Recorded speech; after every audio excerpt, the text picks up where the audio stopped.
শিক্ষার্থীবৃন্দ, আসসালামু আলাইকুম। পরীক্ষা একেবারেই আমাদের দোরগোড়ায় চলে এসেছে। তো বাংলা দ্বিতীয় পত্র যারা বিভিন্ন কারণে একটু প্রস্তুতিতে পিছিয়ে আছো অথবা প্রস্তুতি ভালোই নিয়েছো, কিন্তু ভালো ফল করার জন্য বিশেষ করে A+ নম্বর তোলার জন্য কোন অপশনটা ছেড়ে কোন অপশনটা লিখবা, কোন অপশনটা কিভাবে লিখতে হবে, সেই বিষয়ক যদি কোনো কনফিউশন থাকে তাহলে আজকের ক্লাসের মাধ্যমে আমরা চেষ্টা করব সেটা দূর করে দেওয়ার। আমরা আজকে কোনটার বিকল্প কোনটা লিখলে কি হয়, কিভাবে লিখতে হয় এবং তোমার জন্য বেটার অপশন কোনটা, বেটার চুজ কোনটা, সেটা সম্পর্কে আমরা কথা বলবো। আসলে আমাদের পরীক্ষা এতটাই কাছে যে এখন বিস্তারিত আলাপ আলোচনা করার সময় নেই। শেষ মুহূর্তের এই যে প্রস্তুতি, অর্থাৎ শেষ মুহূর্তে কি করব আমরা, বাংলা দ্বিতীয় পত্র শুধু সব কিছু পারলেই রেজাল্ট ভালো হবে বিষয়টা এরকম না। কোনটা সিলেকশন করছি, কোনটা অপশনে আসে, কোনটার বিপক্ষে কোনটা সিলেক্ট করছি, এটাও গুরুত্বপূর্ণ বিষয়। তো টোটাল 100 নম্বর আমরা শুরু থেকে শেষ পর্যন্ত আজকে আলোচনা করব। তোমরা যদি এরপরও কোনো কিছু জানার থাকে তাহলে আমাদের কমেন্টে লিখলে আমরা ইনশাল্লাহ তার উত্তর দিব। তো চলো আমরা কথা না বাড়িয়ে সরাসরি চলে যাই। আমাদের প্রথম অধ্যায় কি থাকবে, তাই না? আমাদের কয়টা প্রশ্ন থাকবে? বাংলা প্রশ্নপত্র, বাংলা দ্বিতীয় পত্রের প্রশ্নপত্র আমরা যখন হাতে পাবো সেখানে কিন্তু আমাদের 12টি প্রশ্ন থাকবে, তাই তো? এর মধ্যে ব্যাকরণ থেকে 6টি প্রশ্ন থাকবে বিকল্প সহ, আর নির্মিতি থেকে 6টি প্রশ্ন থাকবে। তো চলো আমরা দেখি কোনটার অপশন কোনটা থাকবে, কি লিখবো এবং কিভাবে লিখবো, ঠিক আছে?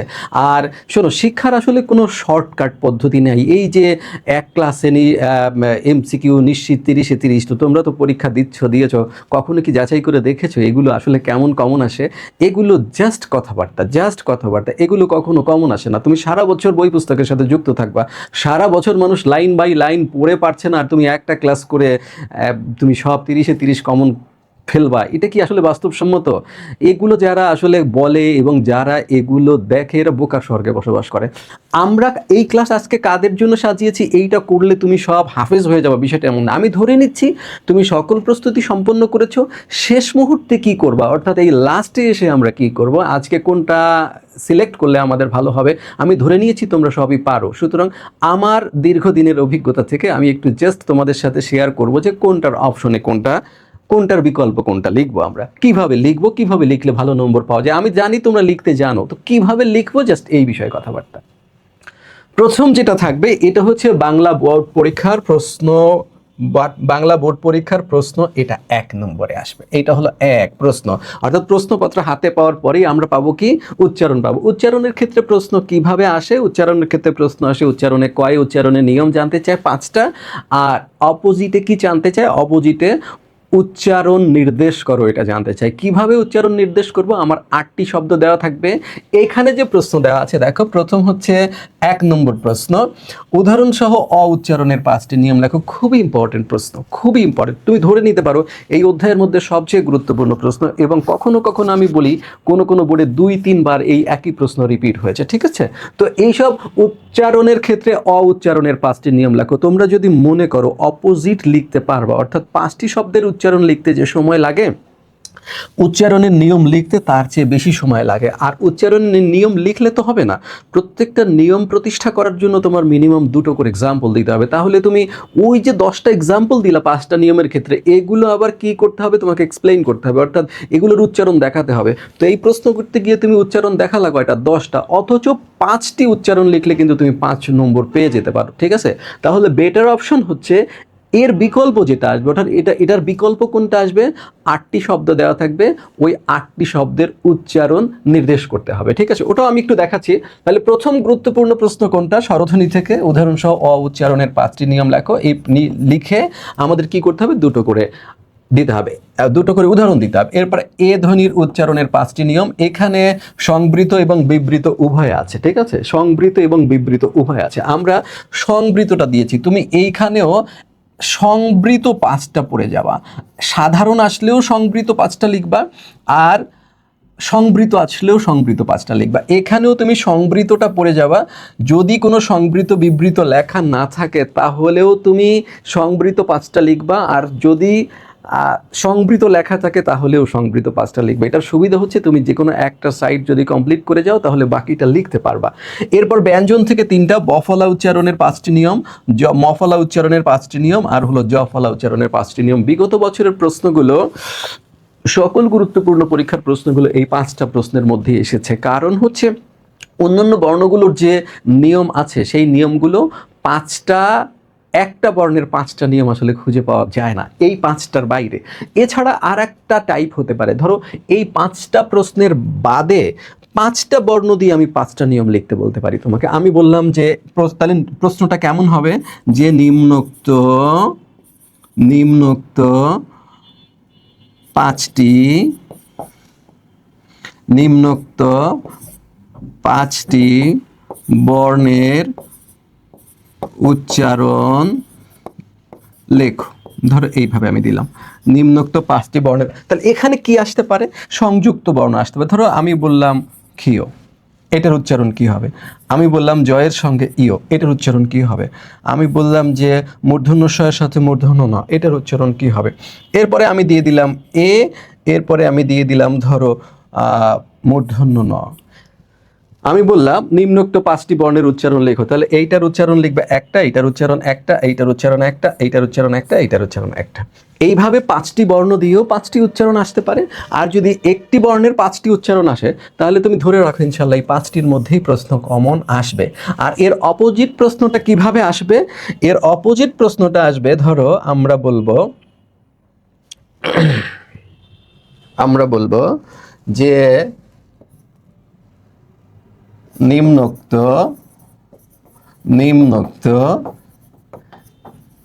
যে কোনো 5টি শব্দের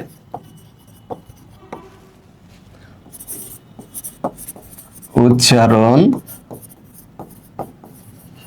নির্দেশ করো। তাই তো, কেমন আসবে সেগুলো? এই প্রশ্নটার উত্তর আমরা কিভাবে দিব, কিভাবে লিখলে ভালো হয়? সবচেয়ে ভালো হয় তুমি যদি এভাবে একটা বক্স করে নাও, এভাবে একটা ধরো তুমি বক্স করলা, হ্যাঁ, 5টি লেখার জন্য এইভাবে মাঝখানে দাগ দিবা, তারপর তুমি এইভাবে ধর এইভাবে দিলা, এইখানে লিখবা প্রদত্ত শব্দ, প্রদত্ত শব্দ, এখানে লিখবা উচ্চারণ। সবচেয়ে ভালো পদ্ধতি এটা। ধরো এখানে আসলো অধ্যক্ষ, এখানে আসলো ধরো বর্ষা, এইভাবে আসলো, তাহলে এটা তুমি কিভাবে লিখবা? এখানে লিখবা অধ্যক্ষ, আবার এখানে লিখবা বর্ষা। জাস্ট এইভাবে 5টা লিখে দিতে পারলেই হবে। এই অপশনটা ভালো। এখানে যেগুলো আমরা বলেছি এগুলোর থেকে এই অপশনটা ভালো। যারা মনে করো বাংলার প্রস্তুতি একটু নড়বড়ে, এইখানে কিন্তু এটা কিন্তু খুবই সেন্সিটিভ। ধরো এখানে আমি অধ্যক্ষ শব্দটা লিখতে গিয়ে 2টো হর্ষ চিহ্ন ব্যবহার করেছি, এখানে একটা, এখানে একটা, কোনো একটা দিতে তুমি ভুল করেছো, এটা কিন্তু হয়নি উচ্চারণ, এটা কিন্তু বাতিল হয়ে যাবে। আবার ধরো বর্ষা লিখতে আমি রয়ের সঙ্গে হর্ষ চিহ্ন দিয়েছি, বর্ষায় মূর্ধন্য উচ্চার জায়গায় তালব বসা ব্যবহার করেছি। কেন ব্যবহার করেছি এই তত্ত্ব বা থিওরি যদি তোমার জানা না থাকে তাহলে এই সেন্সিটিভ পার্ট তুমি টাচ করবা না। তাহলে এখানে তুমি সহজভাবে এগুলোর মধ্যে তো আসবে, আমি বললাম এগুলোর মধ্যে উচ্চারণ করে তুমি এটা ক্লোজ করে দিবা। তাহলে এই রিস্কি অপশনে তুমি যাবা না। এই রিস্কি অপশন কার জন্য? যে সারা বছর পড়াশোনার সাথে যুক্ত ছিল, এখন কনফিডেন্ট যে তুমি এখানে 5টায় তোমার 5টাই হবে, কোনো জায়গায় কোনো রকম ভুল ভ্রান্তি হবে না। অর্থাৎ এই যে আমরা কথা বললাম, এখানে এই কয়টা প্রশ্ন পড়ে বা এই কয়টা উচ্চারণ শিখে তুমি কখনোই এইটা 100% উত্তর করতে পারবে না, সে যে তোমাকে যাই মেকানিজম দেখাক না কেন। ঠিক আছে, এই আমার 16 ইয়ার্স হচ্ছে শুধু এই ইন্টারমিডিয়েট কলেজে পড়ানোর অভিজ্ঞতা। সুতরাং এই বোর্ড পরীক্ষায় যে কোনো দিন খাতা দেখে নেই, বোর্ড পরীক্ষায় যে কোনো দিন প্রশ্ন করে নেই, তার কাছ থেকে তুমি কি অভিজ্ঞতা নিবা? সে তো উঠেই বলবে হ্যাঁ হ্যাঁ কমন কমন কমন 100% কমন।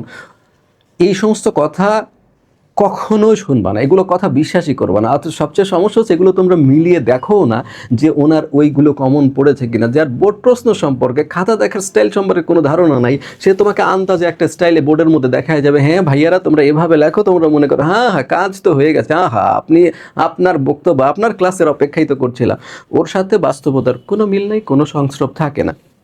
তোমাকে এটা বাস্তবতা দিয়ে বিচার করতে হবে। তাহলে আমি তোমাকে কি বলবো, যদি তোমার এখানে মনে করো তুমি শতভাগ কনফিডেন্ট না থাকো, তাহলে উচ্চারণের এই অপশনটাতে তুমি আসবা না, তুমি এই অপশনটা দিয়ে উত্তর করে যাবা। কিছু যদি ভুলচুক হয়ও তাও তুমি মোটামুটি ভালো নম্বর পাবা, যারা মোটামুটি সম্মান রক্ষা করতে চাও। আর যারা মনে করো এ প্লাস পাবা, তারা এই অপশনে থাকবা না, তাদের রিস্ক নিতেই হবে, তারা এই অপশনে আসবা, সময়ও বেঁচে যাবে, আর তোমার লেখাটাও একদম একুরেট হতে হবে। কিন্তু তুমি যদি কোথাও কোনো হর্ষচিহ্ন, কোথাও কোনো ব্যঞ্জনের পরিবর্তন, অর্থাৎ মূর্ধন্য না ছিল শব্দে, সেখানে যে দন্ত ন হবে সেটা দিতে তুমি ভুলে গিয়েছো, হর্ষটা সব কিছু ঠিক আছে, কোনো নম্বর কিন্তু তোমার আসবে না। ঠিক আছে, তাহলে উচ্চারণ সংক্রান্ত কথাবার্তা আমাদের প্রায় শেষ।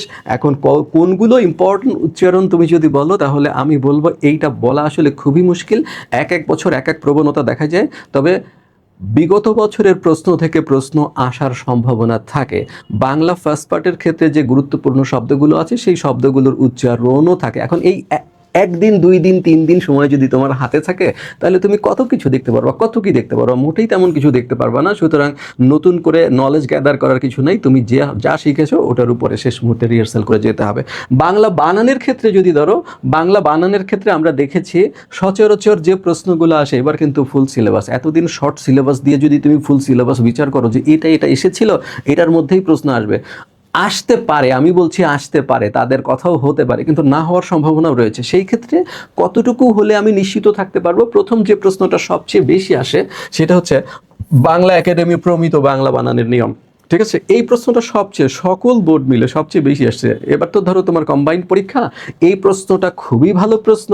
বাংলা একাডেমি প্রমিত বাংলা বানানের নিয়ম যদি পরীক্ষায় আসে, তাহলে তুমি বাংলা বানানের মধ্যে যে কোনো 5টা নিয়ম লিখে দিতে পারো। ঠিক আছে, আবার কি হতে পারে, এটা বাংলা একাডেমি প্রমিত বাংলা বানান অনুসারে এখানে কন্ডিশন দিয়ে দিতে পারে যে তৎসম শব্দের বানানের 5টি নিয়ম লেখো। তখন কিন্তু তোমার জন্য বিষয়টা জটিল হয়ে যাবে, কারণ কোনো অতৎসম শব্দের বানান তখন তুমি অ্যাড করতে পারবা না। আর সে বলতে পারে আধুনিক বাংলা বানানের 5টি নিয়ম, তাহলে মোটামুটি এই প্রশ্নটার ভাষা একই, বাংলা একাডেমির বাংলা বানানই সবচেয়ে আধুনিক বানান, তাহলে এই দুইটা এক। কিন্তু তৎসম যদি আসে, তাহলে বাংলা একাডেমি প্রমিত বাংলা নিয়ম অনুসারে শুধু সংস্কৃত থেকে সরাসরি আগত শব্দগুলোর বানান লিখতে হবে, অন্য কোনোটা লেখা যাবে না। ক্লিয়ার? তাহলে এভাবে ফ্ল্যাটও আসতে পারে, এভাবে কোনো একটা কন্ডিশনেও আসতে পারে। সেকেন্ড প্রশ্ন কি, বাংলা একাডেমি প্রমিত বাংলা বানানের নিয়ম অনুসারে অতৎসম শব্দ, অর্থাৎ এই তৎসম শব্দের বাইরে যেগুলো আছে সেগুলোর বাংলা বানানের নিয়ম। 3 নম্বরে হচ্ছে বিদেশি বা কৃতঋণ শব্দের ক্ষেত্রে বাংলা বানানের 5টি নিয়ম।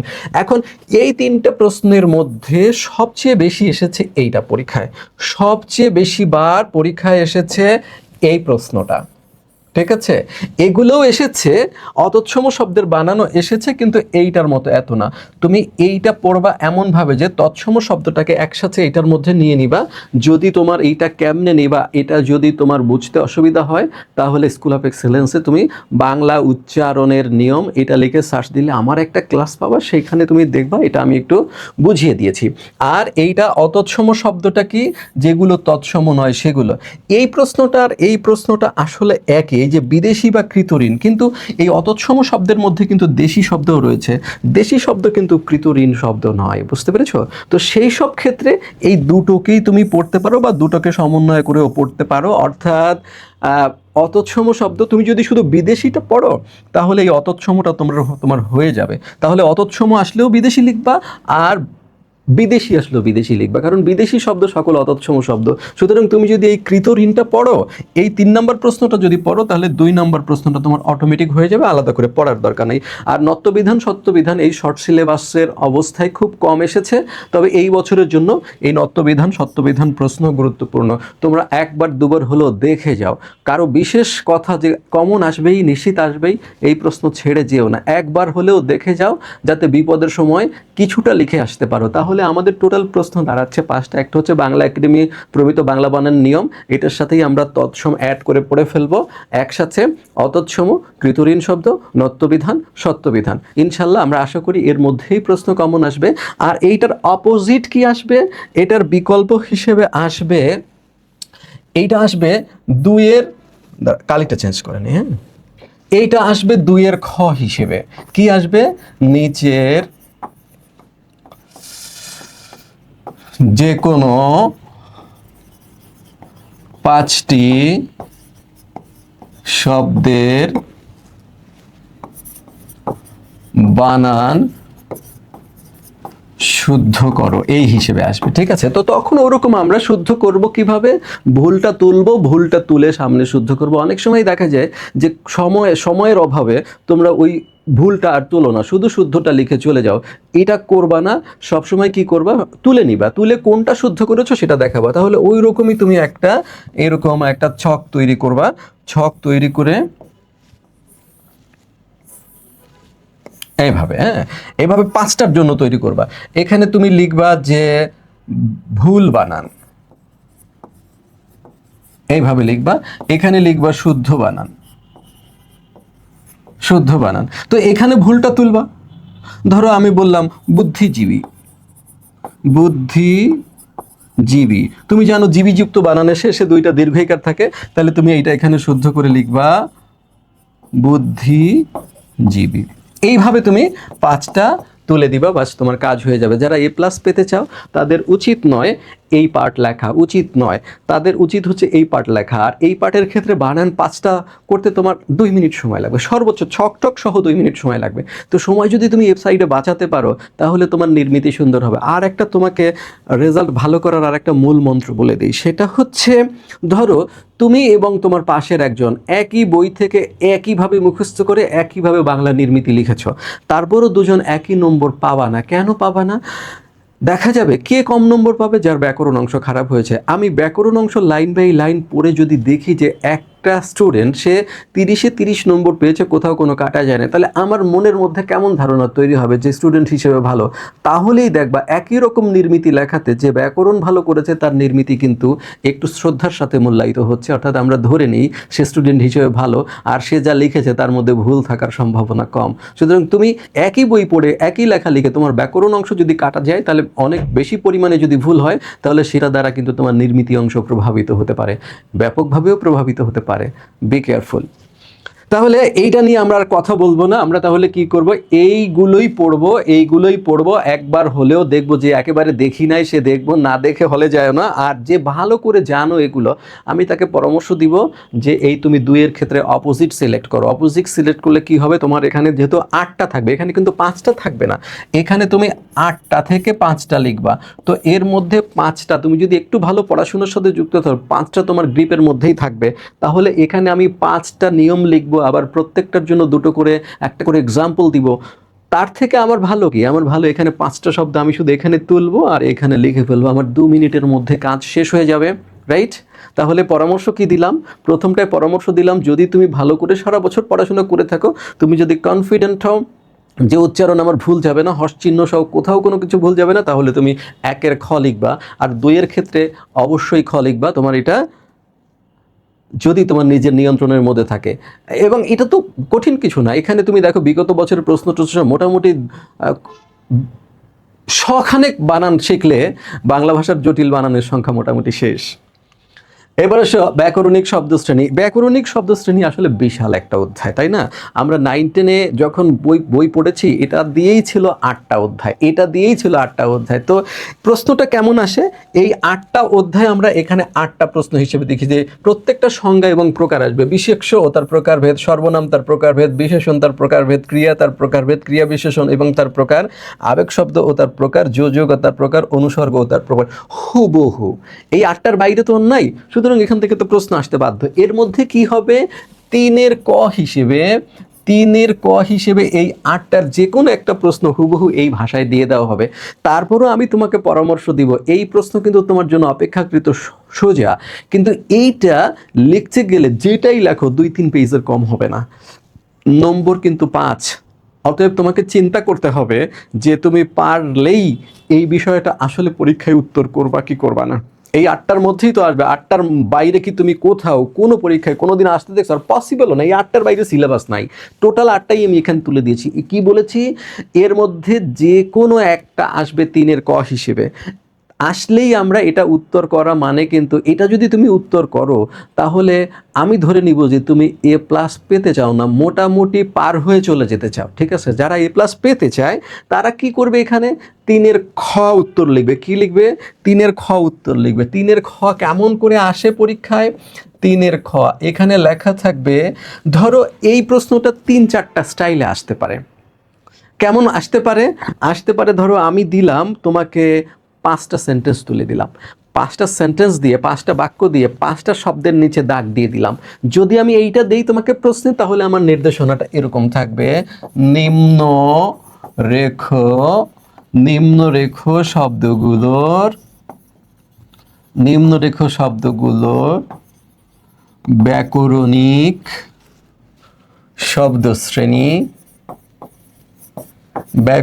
শব্দশ্রেণী নির্ণয় করো। এরকম। এখন এটার উত্তর কেমনে লিখতে হবে? তাহলে কি ওই 5টা সেন্টেন্স আমরা তুলবো? উত্তর হচ্ছে না। তুমি বলবা যে নিম্নরেখ, এইভাবেই নির্দেশনা লিখবা, নিম্নরেখ শব্দগুলোর ব্যাকরণিক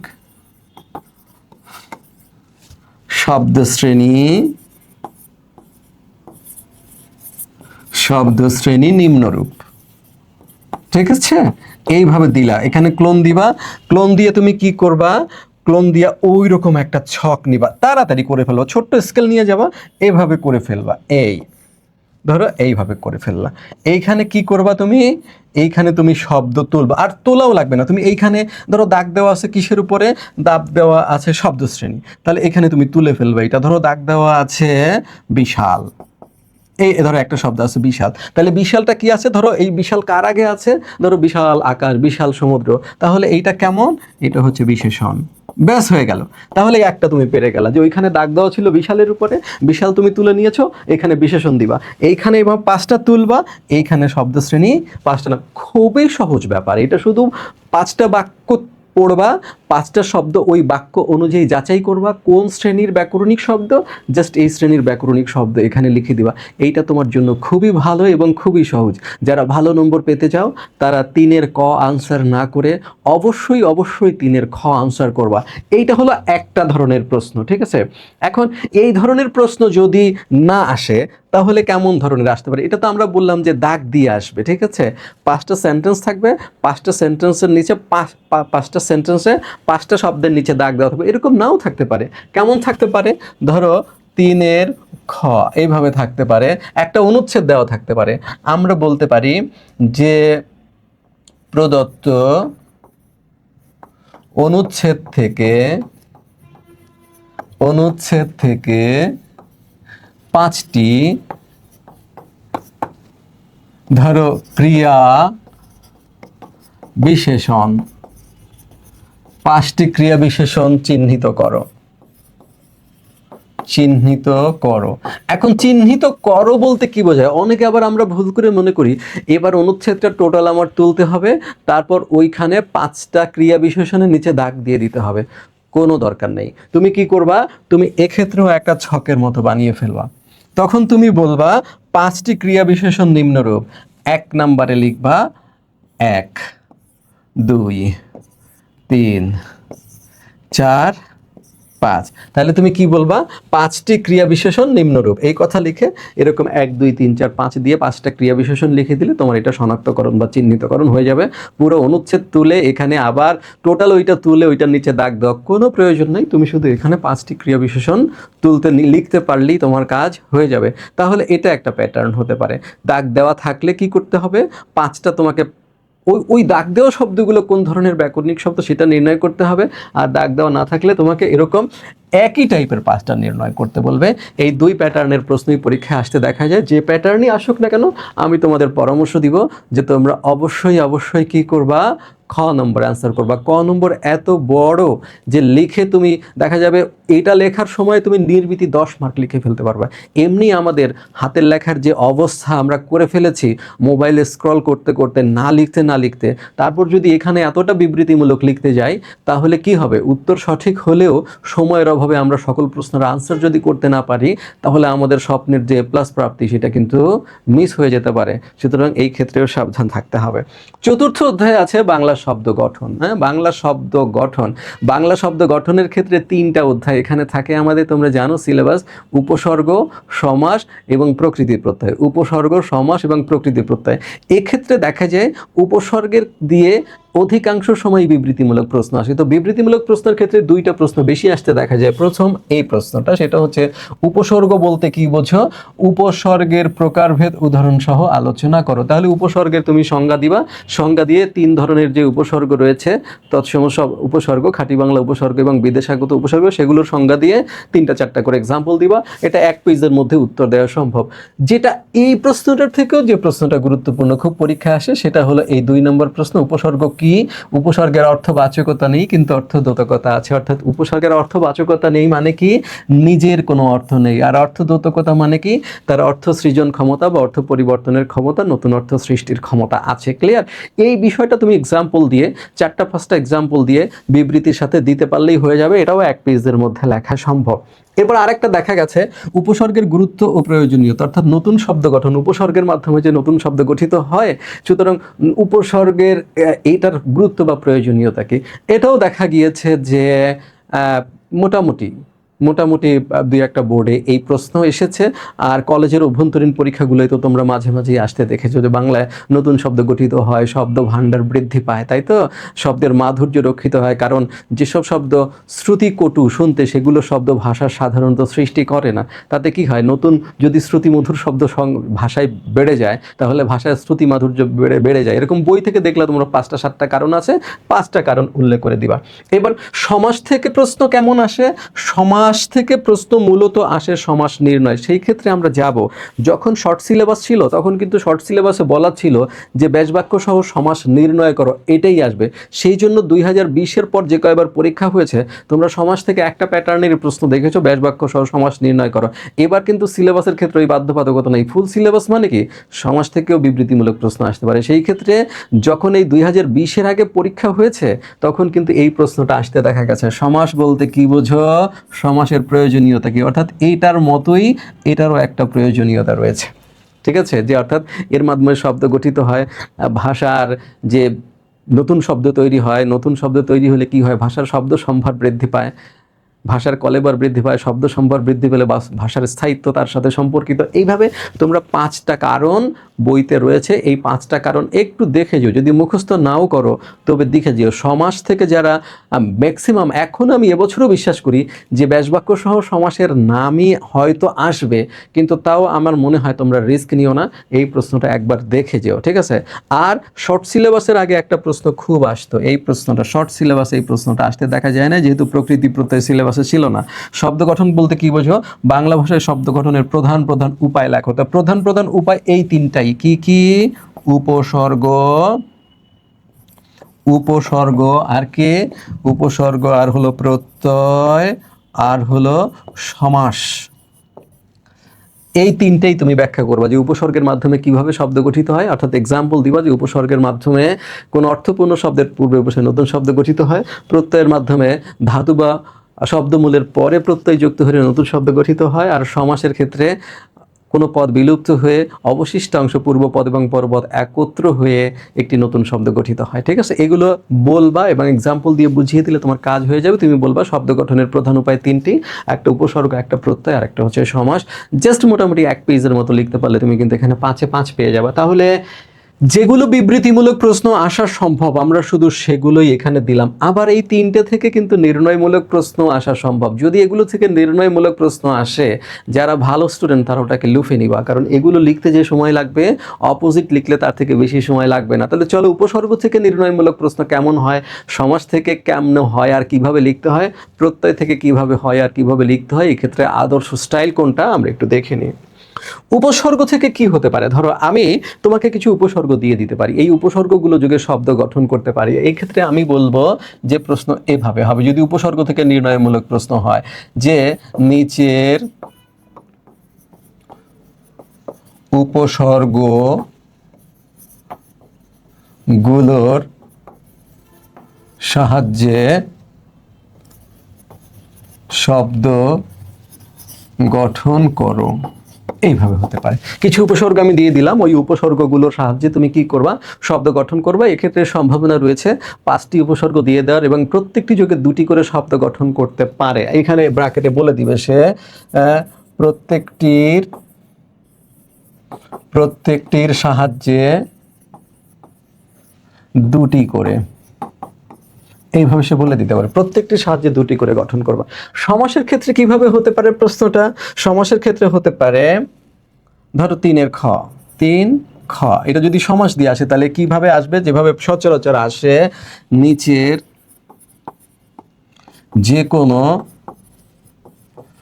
কোনো 5টি শব্দের ব্যাস বাক্য সহ সমাসের নাম লেখো। ওকে, এইভাবেই আসবে। যদি ব্যাস বাক্য সহ সমাস নির্ণয় আসে, এটাই নির্দেশনা ছিল এত বছর, এটাই আসবে। তো এই ক্ষেত্রে আমরা কি করব? ব্যাস বাক্য সহ সমাস নির্ণয়ের ক্ষেত্রে আমরা একটা ছক নিয়ে নেব। ছক নেওয়া কিন্তু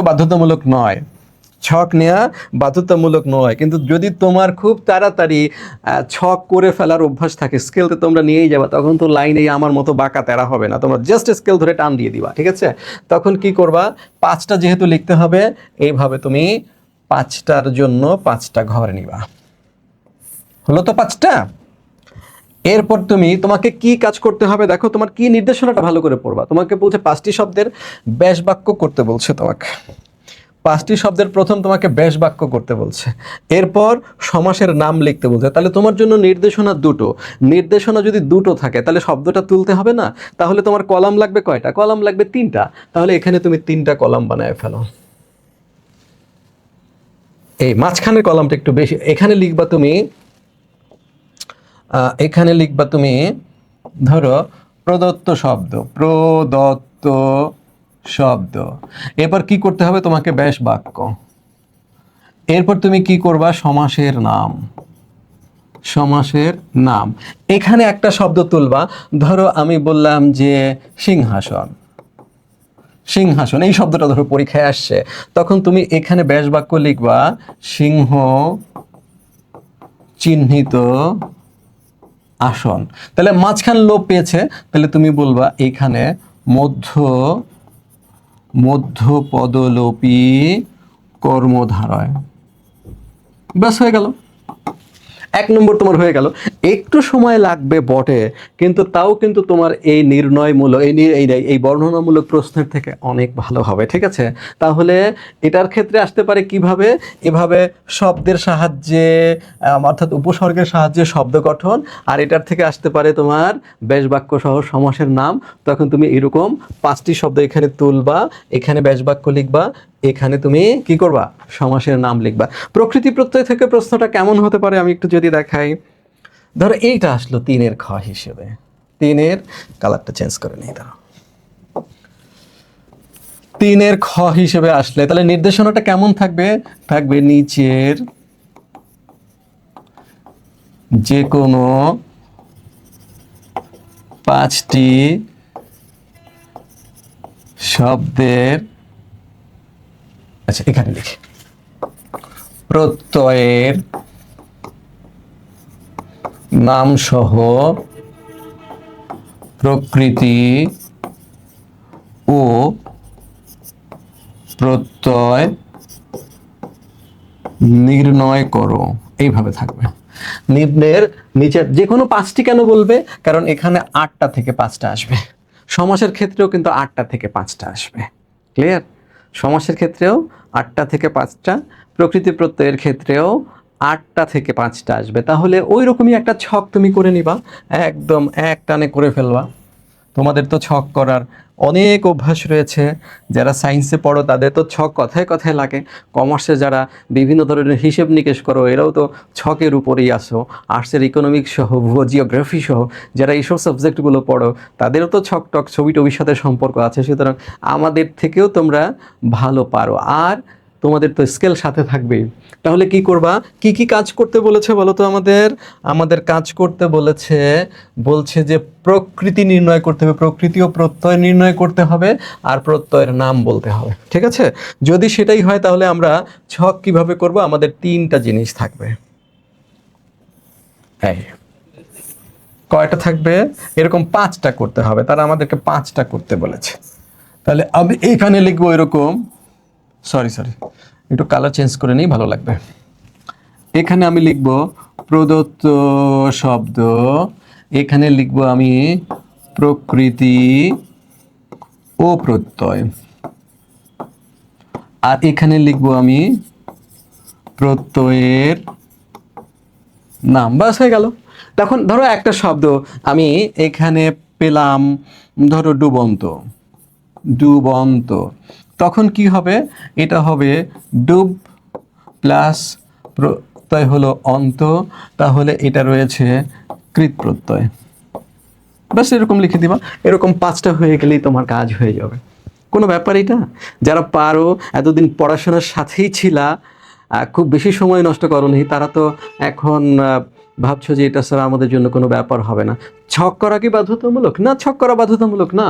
তুমি চাইলে ডুবন্ত, ধরো এখানে কোনো ছক নেই, আমি এই ছক মুছেই দিলাম, ধরো এখানে কোনো ছক নেই, তাহলে কিভাবে লেখা যাবে এটা? কোনো ব্যাপার না। তাহলে আমার নির্দেশনাগুলো তো আমি জানি, আমার কি করতে হবে? শব্দটা তুলতে হবে।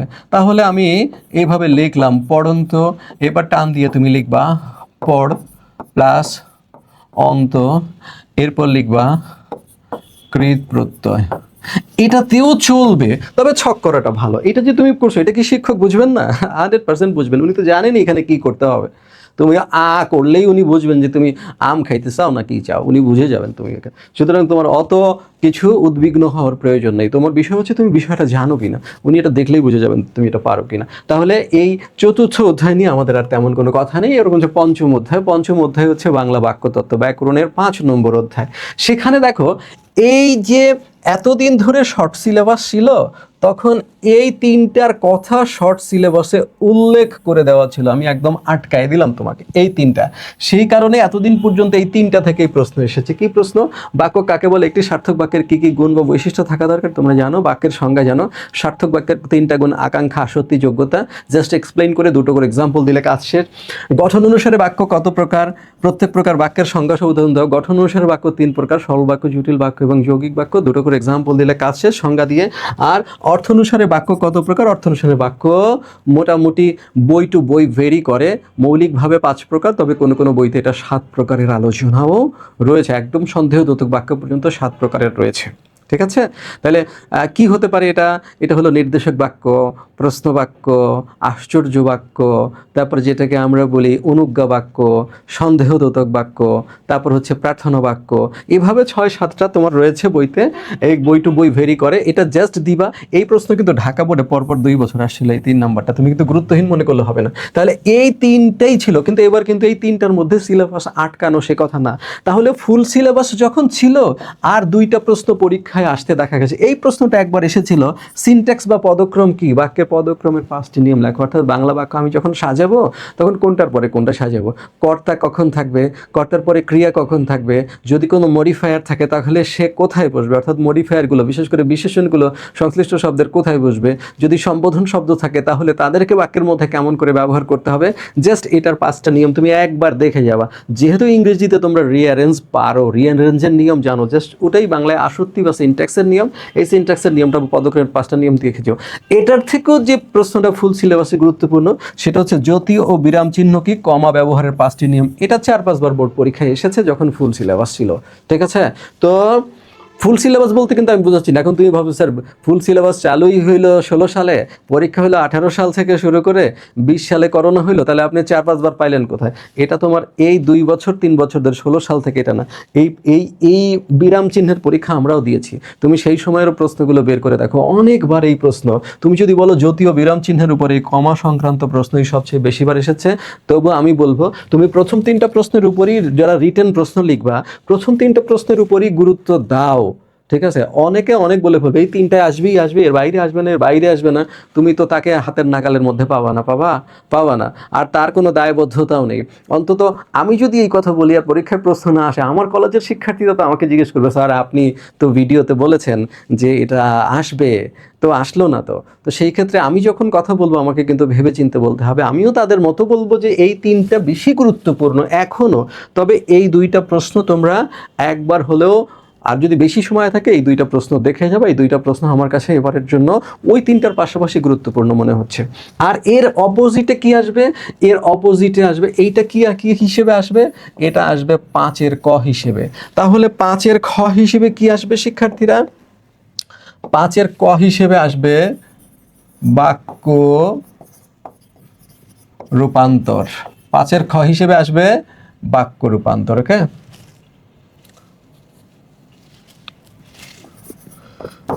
ঠিক আছে। এইটা কেমনে আসবে?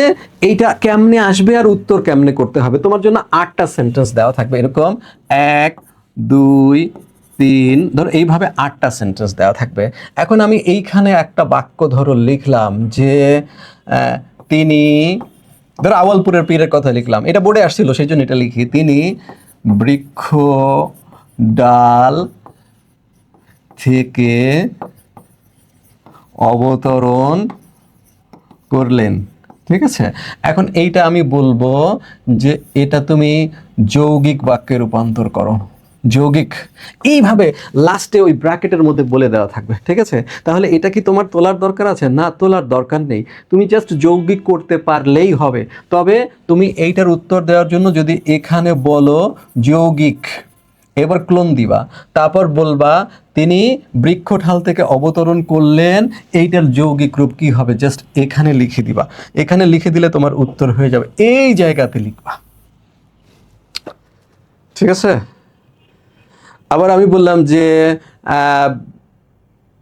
মামা বিবাহ বাড়িতে ঢুকিয়া খুশি হইলেন না।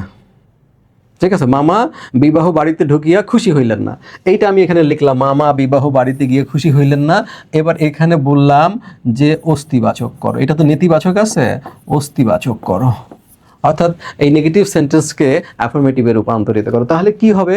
মামা বিবাহ বাড়িতে ঢুকিয়া অখুশি হইলেন। ঠিক আছে, এইটা তুমি কি করবা? তাহলে তোমাকে করতে বলেছে কি অস্তিবাচক, অস্তিবাচক লিখে এইখানে তুমি কি করবা? অস্তিবাচক এই কথাটা লিখে ক্লোন দিয়ে এখানে লিখবা মামা বিবাহ বাড়িতে ঢুকিয়া অখুশি হইলেন। ক্লিয়ার? তাহলে বুঝতে পেরেছো এইটা কয়টা আসবে পরীক্ষায়? 8টা থাকবে। 8টা থাকবে, 8টার ভিতরে তোমাকে যে কোনো 5টার উত্তর করতে হবে। যারা ভালো ফল করতে চাও তাদেরকে আমি এটাই লিখতে বলবো। ওই জায়গার এই প্রশ্নের উত্তর দিতে কিন্তু তোমার অনেক সময় লেগে যাবে। তুমি যদি জ্যোতি বা বিরাম চিহ্ন কি এটার সংজ্ঞা দাও, তারপর কমা ব্যবহার করার 5টি নিয়ম তুমি বলবা। 5টি নিয়ম কি শুধু বললেই হবে? এই 5টি নিয়ম তোমাকে এক্সাম্পল দিয়ে প্রুফ করতে হবে না? তো সেই এক্সাম্পল দিয়ে প্রুফ করতে হলে কমা কোথায় বসে? কমা কি শুধু সিঙ্গেল শব্দ বসায় দেওয়া যাবে, নাকি সেন্টেন্সের মধ্যে কমা বসিয়ে, সেন্টেন্সের মধ্যে শব্দের পরে কমা বসিয়ে তারপর প্রুফ করতে হবে? তার মানে এইখানে তোমাকে 5টা সেন্টেন্স লিখতে হবে, সংজ্ঞা দেওয়ার পরেও 5টা সেন্টেন্স লিখতে হবে। এইভাবে প্রত্যেকটা, তুমি কি শুধু বাক্যের 3টা গুণ লিখলে হবে? সেই 3টা গুণ লিখে এক্সাম্পল দিবা, এক্সাম্পল আবার এক্সপ্লেইন করে সংজ্ঞার সাথে মিলিয়ে দিবা। তো সেই জন্য দেখা যায় কখনো কখনো 1.5 পৃষ্ঠাও হয়ে যেতে পারে।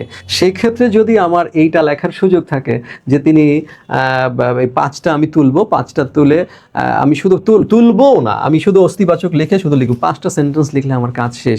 তো এখন তুমি চিন্তা করে দেখো কোনটা লেখা আমাদের জন্য সহজ এবং কোনটায় নম্বর পাওয়া যাবে। ওইখানে তুমি ধরো এইখানে তুমি এত বড় একটা প্রশ্ন লিখছো, 1-1.5 পেজ প্রশ্ন লিখেছো, 1-1.5 পেজ প্রশ্নের মধ্যে আমি তোমার একটা দুটো বানান অসাবধানতাবশত ভুল খুঁজে পেতেই পারি, তাহলে তুমি 5-এর মধ্যে ধরো 4 পেলা। আর এখানে 5টা বাক্য তুমি এত পরিমাণে সময়ে 5 মিনিটের মধ্যে 5টা বাক্য লিখবা, এখানে বানান ভুল যাওয়ার কিন্তু সম্ভাবনা কম। সেই ক্ষেত্রে এখানে কিন্তু একেবারেই পুরো নম্বরটা পেয়ে যাওয়া সম্ভব। সুতরাং ব্যাকরণে 30-এ 30 পেতে হলে আমার মনে হয় যে বাক্য রূপান্তরের এই অপশনটাই তোমার খোঁজা দরকার। আর বাক্য রূপান্তর কোথা থেকে পড়বা? বাক্য রূপান্তর সবার আগে পড়বা বিগত বছরের বোর্ড পরীক্ষার প্রশ্ন। আর এই বছর যে টেস্ট পেপার এসেছে, বিভিন্ন কলেজের টেস্ট পরীক্ষার যে প্রশ্ন, তোমার হাতে সময় থাকলে তুমি সেটাও দেখবা। আর এটা তো এখন দেখে আসলে শেষ করতে পারবা না। যারা সারা বছর যদি পড়াশোনা করে না থাকো তারা তো এখন অথই সমুদ্র দেখেছো, বাবা বলে কি এখন এত বড় সময় আছে নাকি? কিন্তু যারা সারা বছর পড়াশোনা করেছ তারা তো জানো তাদের এগুলো কমপ্লিট করা আছে, জাস্ট একটু নজর দিয়ে গেলেই কাজ হয়ে যাবে। এরপরে সব বাংলা ভাষার শুদ্ধ প্রয়োগ ও অপপ্রয়োগ। এইখানে আমি কোনো বর্ণনামূলক প্রশ্ন লিখলাম না। কেন লিখলাম না? এই কারণে যে এখানে বর্ণনামূলক প্রশ্ন আসবে না। তাহলে প্রশ্ন কিভাবে আসবে? ধরো প্রশ্ন আসবে এই যে আমি মাঝখান দিয়ে ভাগ করলাম, এইখানে আসবে হলো আমার 6ক। এখানে প্রশ্ন কেমন আসবে? নির্দেশনা থাকবে নিচের যে কোনো 5টি বাক্য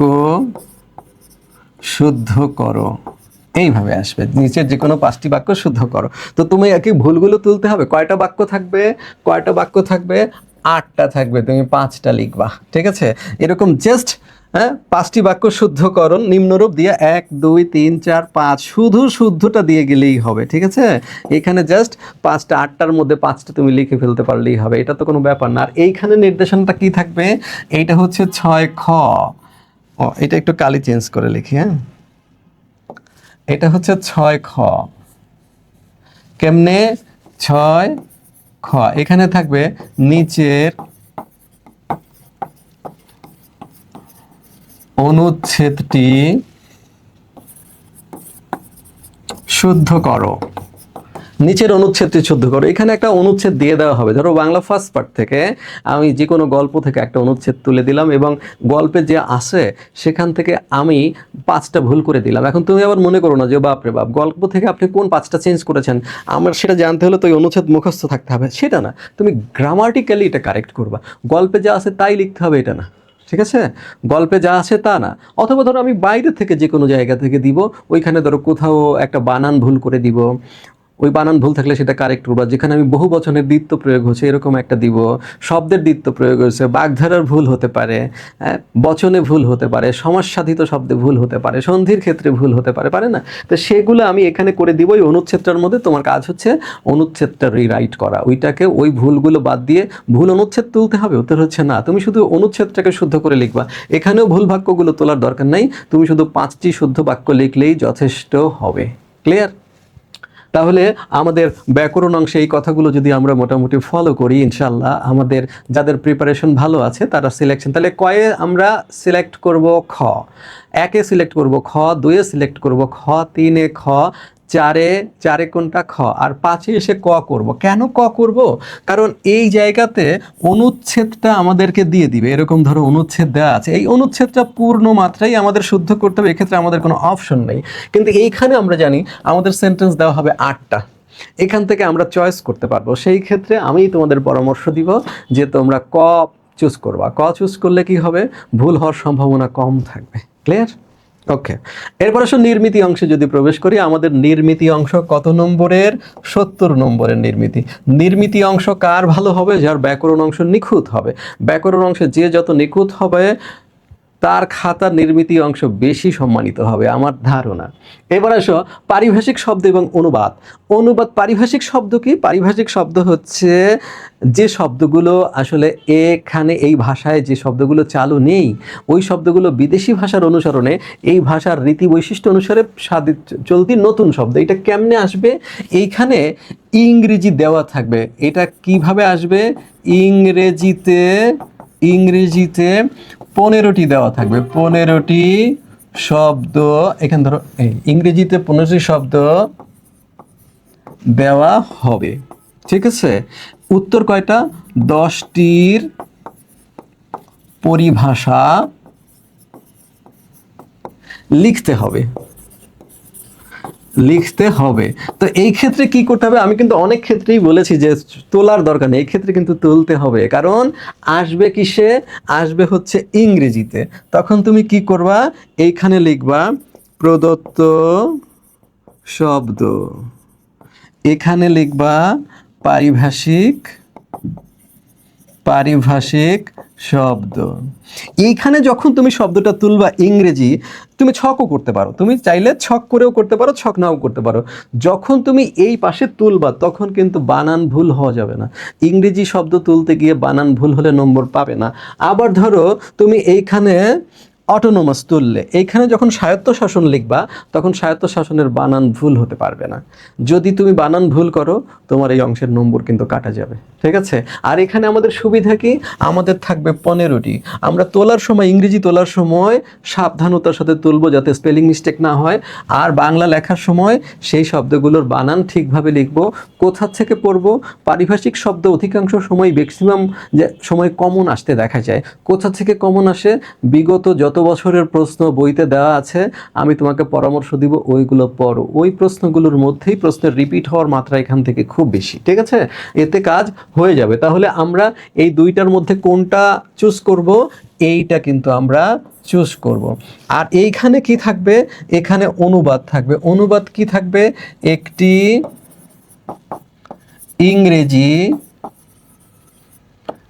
ইংরেজি অনুচ্ছেদ থাকবে। এটাকে কি করতে হবে? এর বঙ্গানুবাদ করতে হবে। বঙ্গানুবাদ বলতে এখানে কি বোঝায়? এখানে কিন্তু ট্রান্সলেশন না, এটাকে বলে ফেইথফুল রেন্ডারিং, অর্থাৎ ভাবানুবাদ করবা। এই অনুবাদটা কেমন হবে? ভাবানুবাদ। তো ট্রান্সলেশন আর ভাবানুবাদের পার্থক্য কি? ভাবানুবাদ কিন্তু এক ধরনের মৌলিক সৃষ্টি। এটা কিন্তু ওই যে ভাষাটা এখানে থাকবে, অনুচ্ছেদটা ইংরেজিতে দেওয়া হবে, ইংরেজি ভাষার গঠন কাঠামো অনুযায়ী হবে না, এটা বাংলা ভাষার নিজস্ব রীতি অনুযায়ী হবে, ঠিক আছে? ওখানে যেখানে প্রবাদ প্রবচন ব্যবহার করা হয়েছে, ওইখানে প্রবাদ প্রবচনের সোজা অর্থ না করে বাংলা ভাষায় তার বিকল্প প্রবাদ প্রবচন কি আছে এগুলো ব্যবহার করে। যেমন আমি তোমাকে বললাম cut your coat according to your cloth, তাহলে এটার বাংলা প্রবাদ কি? আয় বুঝে ব্যয় করো। তাহলে ওই জায়গায় আয় বুঝে ব্যয় করো এটা লিখতে হবে। বিশেষ্য শব্দগুলোর কখনোই কি হয় না? অনুবাদ হয় না। যেমন কারো নাম যদি হয় ফ্লাওয়ার, তাহলে কি বাংলায় তার নাম আমরা ফুল বলবো? না, বাংলায়ও তার নাম অনুবাদ হবে ফ্লাওয়ার। অর্থাৎ বিশেষ্যগুলোর কি হয় না, এরকম ভাষান্তর করা যায় না। তো এইসব নিয়মকানুন ঠিক রেখে তুমি যখন করবা, সেটাই যে শিক্ষকের মনোপুত হবে। কারণ ভালোর এসব জায়গায় কোনো শেষ কথা নাই, এই জায়গায় শব্দের উৎকর্ষগত বিন্যাসের কোনো শেষ কথা নাই। সেই জন্য আমি বলছি যে এইটা তুমি আনসার করবা। এখানে তুমি যত ভালো লেখো, ধরে নাও তুমি 10-এর ভিতরে তুমি 8-এর বেশি পাবে না, কারণ ভালোর কোনো শেষ কথা নেই।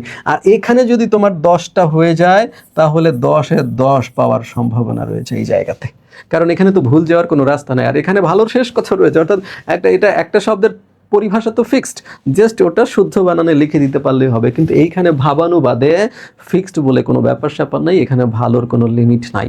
সেই ক্ষেত্রে আমি তোমাকে পরামর্শ দিব, যদি তুমি দেখো যে এখানে তোমার কমন এসে গেছে, তাহলে তুমি দুই জায়গাতেই যদি কমন আসে, তাহলে তুমি এই জায়গাটা আনসার করবা। এটা আমার ব্যক্তিগত পরামর্শ, আমার এতদিনের অভিজ্ঞতা থেকে তোমাকে বললাম। এখানে নম্বর কাটা যাবে কম।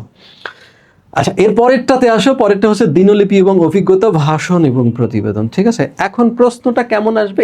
এইটা হচ্ছে, ওইটা গেল তোমার 7 নাম্বার, এই অংশটা থাকবে 8-এর ক হিসেবে।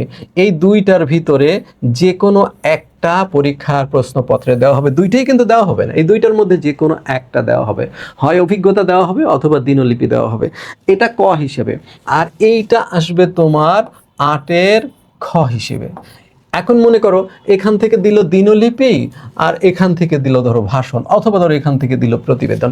তাহলে এরকম যদি হয়, তুমি জানো দিনলিপি একটু ফ্রি হ্যান্ড রাইটিং টাইপের, আর প্রতিবেদন একটু অফিসিয়াল, একটু ফ্লেভার আসে, তাই না? একটু অফিসিয়াল ম্যাটার। তো যেগুলো একটু অফিসিয়াল টাইপের সেগুলো কিন্তু স্টাইল ফিক্সড, আর যেগুলো একটু ফ্রি হ্যান্ড রাইটিং ধরনের সেগুলোর ভাষার উৎকর্ষ সৌন্দর্য কিন্তু ফিক্সড না, সেখানে কিন্তু ওঠানামা আছে। তো সেই ক্ষেত্রে যখন অফিসিয়াল ব্যাপার আমাদের আসবে, আর সেখানে যখন ফ্রি হ্যান্ড রাইটিং থাকবে, তখন আমরা কি করব? অফিসিয়াল ব্যাপারটা চুজ করব। ভাষণও কিন্তু ফ্রি হ্যান্ড রাইটিং আপাতত মনে হলেও ভাষণের কিন্তু সুনির্দিষ্ট গঠন কাঠামো রয়েছে, সেখানে সম্বোধন কোথায় হবে, বডি কিভাবে বিন্যাস হবে, কনক্লুশন কিভাবে থাকবে। কিন্তু অভিজ্ঞতা বর্ণন কিন্তু একটা নম্বর, একটা তুমি শিরোনাম দিয়ে তোমার সংশ্লিষ্ট ঘটনার অভিজ্ঞতা বর্ণনা করতে পারলেই হবে, ঠিক আছে? তো এই ডিজাইনগুলো যদি আমি একটু তোমাকে দেখাই, প্রথম দিনলিপি তোমরা কিভাবে লেখো। দিনলিপির ক্ষেত্রে শিক্ষার্থীদের প্রথম যে প্রশ্ন, যে স্যার আমরা এই দিনলিপিটা কত বড় লিখব। সবার ধারণা যেহেতু ডায়েরিতে প্রত্যেক পৃষ্ঠায় এক পৃষ্ঠায় আলাদা আলাদা করে ডেট থাকে, সুতরাং দিনলিপি মনে হয় 1 পৃষ্ঠা লেখা হয়, এরকম কোনো ব্যাপার না। দিনলিপি 10 মার্কে লিখতে হবে। 10 মার্কের দিনলিপি আমরা মোটামুটি 250 থেকে 300 শব্দের মধ্যে লিখি, সেটা মোটামুটি 4 পেজের মধ্যে যায়। 10 মার্কের আইটেমগুলো 250 থেকে 300 শব্দের মধ্যে লেখা হয়, ঠিক আছে? এইটাই তোমার জন্য এনাফ সাইজ। সেটা কত যাবে? মোটামুটি 4 পেজের মতো যাবে। কারণ আমরা একটা আইটেম লিখতে মোটামুটি ধরো তুমি 20 থেকে 22 মিনিট 23 মিনিট পর্যন্ত সময় পাবো। তো আমরা স্বাভাবিকভাবে লিখলে এর মধ্যে 4 পেজই লিখতে পারবো, এর চেয়ে বেশি সম্ভবত আমাদের লেখা সম্ভব হবে না। তো এইটা কেমনে সাজাবো? দিনলিপি সাজানো তো আমরা জানি, আমরা 9-10-এ জাহানারা ইমামের 71-এর দিনগুলি কিন্তু পড়েছি, তখন আমরা জানি দিনলিপি কেমনে সাজায়। আবার মংডুর পথে বিপ্রদাস বড়ুয়া, এটাও কিন্তু আমরা পড়েছি না? পড়েছি, সুতরাং জানি আমরা সাজাই কিভাবে। তবে পরীক্ষায় নম্বর প্রাপ্তির ক্ষেত্রে আমি একটু তোমাকে পরামর্শ দিতে পারি। ধরো তুমি এইটাকে সাজাইতে পারো, ধরো আমি প্রথম একটা তোমাকে ছকের মতো করে, ধরো এইটা আমার পরীক্ষার একটা পেজ, এইটা ধরো আমার পরীক্ষার পেজ এইটা, ঠিক আছে? এখন এইটার মধ্যে আমি দিনলিপি সাজাবো। এটা যদি তোমার পরীক্ষার ফার্স্ট পেজ হয়, তো ফার্স্ট পেজের মধ্যে আমি কেমনে সাজাবো দিনলিপিটা দেখো একটু। আমি এইখানে লিখবো 4টা বিষয়, আমি লিখবো 4টা বিষয়। লেখা কিন্তু বাধ্যতামূলক না, জাহানারা ইমাম কিন্তু 1 লাইনের মধ্যে শেষ করেছেন। যেন 16 ডিসেম্বর বৃহস্পতিবার 1971 এরকম 1 লাইন লিখছেন, তারপর উনি লেখা শুরু করে দিয়েছেন। আমি ওভাবে লিখতে পারি, তুমি যদি বলো আমি ওটাই ফলো করব, আমার কোনো আপত্তি নেই, কোনো দাবি নেই। কিন্তু যদি তুমি বলো আপনি কি পরামর্শ দেন, তাহলে আমি বলবো যে তুমি প্রথম লিখবা তারিখ, আর তারিখের এখানে তারিখ লিখতে হবে না। ধরো আজকে ধরো যদি হয় 1 জুলাই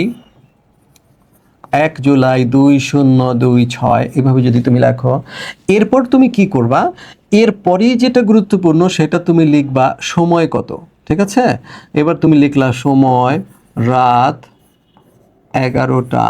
কি বার তুমি সেটা লিখতে পারো, বৃহস্পতিবার হলে বৃহস্পতিবার লিখবা। তারপর তুমি আরেকটা জিনিস করতে পারো, বাধ্যতামূলক নয় কিন্তু তুমি করতে পারো। সেটা কি করতে পারো, ধরো আমি লিখলাম কুয়াকাটা পটুয়াখালী।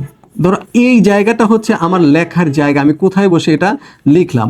এরপর তুমি কি করবা, এই জায়গায় আর কিছু কোনো শিরোনাম হবে না, এটার কিন্তু কোনো শিরোনাম থাকবে না। তখন তুমি এই জায়গা থেকে ডাইরেক্ট লেখা শুরু করবা। এটাই হচ্ছে দিনলিপির জন্য সবচেয়ে প্রচলিত এবং সবচেয়ে ভালো ডিজাইন। তাহলে তুমি এই 3টা বিষয়, কেউ কিন্তু এর সাথে তোমাকে দিন অ্যাড করে বলতে পারে, তুমি যদি না করো কোনো সমস্যা নেই। ইভেন এটাও না করে তুমি যদি জাহানারা ইমামের মতো ডাইরেক্ট ওই 1 লাইনের স্টাইলে যাও, সেটাও সম্ভব। কিন্তু আমি বলবো তুমি এইভাবে তারিখ দাও, ওই তারিখ কয়টার সময় লিখছো, কোন জায়গায় বসে লিখছো, মিনিমাম এই 3টা জিনিস তুমি চাইলে তো 1 লাইনেও লিখতে পারো। আমি তোমাকে 1 লাইনে লেখার পরামর্শ দিব না, আমি বলবো যে তুমি এইভাবে কি করো, এইভাবে তুমি 3 লাইনে লেখো, ঠিক আছে? তাহলে এটা হচ্ছে দিনলিপির ডিজাইন। এইভাবে তুমি এখন 4 লাইন লিখে যাও। দেখো দিনলিপি কিন্তু দিনের কোনো ঘটনার দিনলিপি হয় না, কিন্তু পরীক্ষার প্রশ্নপত্রের ভাষায় কিন্তু একটু অনেক সময় ভুল দেখা যায়। আমরা ভুল দেখি, বলে যে একটি দিনমেলা, একটি বইমেলা নিয়ে দিনলিপি লেখো। বইমেলার তো দিনলিপি হয় না, বইমেলায় তুমি গিয়েছো ওই দিনের দিনলিপি লেখো। এইভাবে ভাষাটাতে হচ্ছে দিনলিপি হচ্ছে দিনের, ঠিক আছে? তো যেহেতু দিনের, কবে লিখবা, ওই দিনের মধ্যে লিখবা। তো ওই দিনের মধ্যে লিখলে আমাদের যতটা সম্ভব পাস্ট টেন্স ইউজ না করা, অর্থাৎ আমরা যেন অতীতকাল ব্যবহার না করি। সেখানে সর্বোচ্চ আমরা পুরাঘটিত বর্তমান কাল পর্যন্ত যদি সেন্টেন্সগুলোকে সীমিত রাখি, অর্থাৎ টেন্সের প্রয়োগ যদি আমরা প্রেজেন্ট পারফেক্টের মধ্যে সীমাবদ্ধ রাখি সেন্টেন্সের ক্ষেত্রে, তাহলে এইটা আদর্শ পদ্ধতি। অতীত ব্যবহার করা ঠিক নয়, এবং কাহিনীগুলো কি করতে হবে, ওই দিনের মধ্যেই সীমাবদ্ধ থাকলে ভালো হয়। এরপর তুমি লিখে যাও, যেহেতু ফ্রি হ্যান্ড রাইটিং, ভালোর কোনো শেষ কথা নাই। মোট কথা হচ্ছে লিখে শেষ করতে হবে, কনক্লুড করতে হবে, ঠিক তো? তাহলে এটা কিসের ডিজাইন, এটা আমরা দিলাম দিনলিপির ডিজাইন। ওকে, এরপর যদি অভিজ্ঞতা করতে বলো, তাহলে অভিজ্ঞতার ক্ষেত্রে আমি বলবো যে তখন তুমি এই যে তারিখ কোনো দরকার নাই, কারণ অভিজ্ঞতা কখনো কোনো দিনের হয় না, অভিজ্ঞতা হয় ঘটনার। আমি বলবো তোমার জীবনে বিদেশ ভ্রমণের অভিজ্ঞতা বর্ণনা করো, আমি বলবো গভীর সমুদ্রে তুমি ঝড়ের কবলে পড়ার অভিজ্ঞতা বর্ণনা করো। তাহলে তখন কি হবে, তখন তুমি এখানে একটা শিরোনাম দিবা, লিখবা যে ধরো আমি দিলাম একটি পূর্ণিমার রাত। হ্যাঁ, একটি পূর্ণিমার রাত, ধরো সমুদ্র সৈকতে একটি পূর্ণিমার রাত কাটানোর অভিজ্ঞতা বর্ণনা করো। তখন আমি বলবো এইভাবে দিব, আমি মায়াবী পূর্ণিমা রাত, ঠিক আছে? এইভাবে দিলাম, দেওয়ার পর শুরু করে দাও। এই ক্ষেত্রে টেন্সের কোনো লিমিট নাই, অর্থাৎ কোন কাল ব্যবহার করবা, এই কাল ব্যবহার করার কোনো লিমিট নাই, কোনো দিন তারিখ নাই।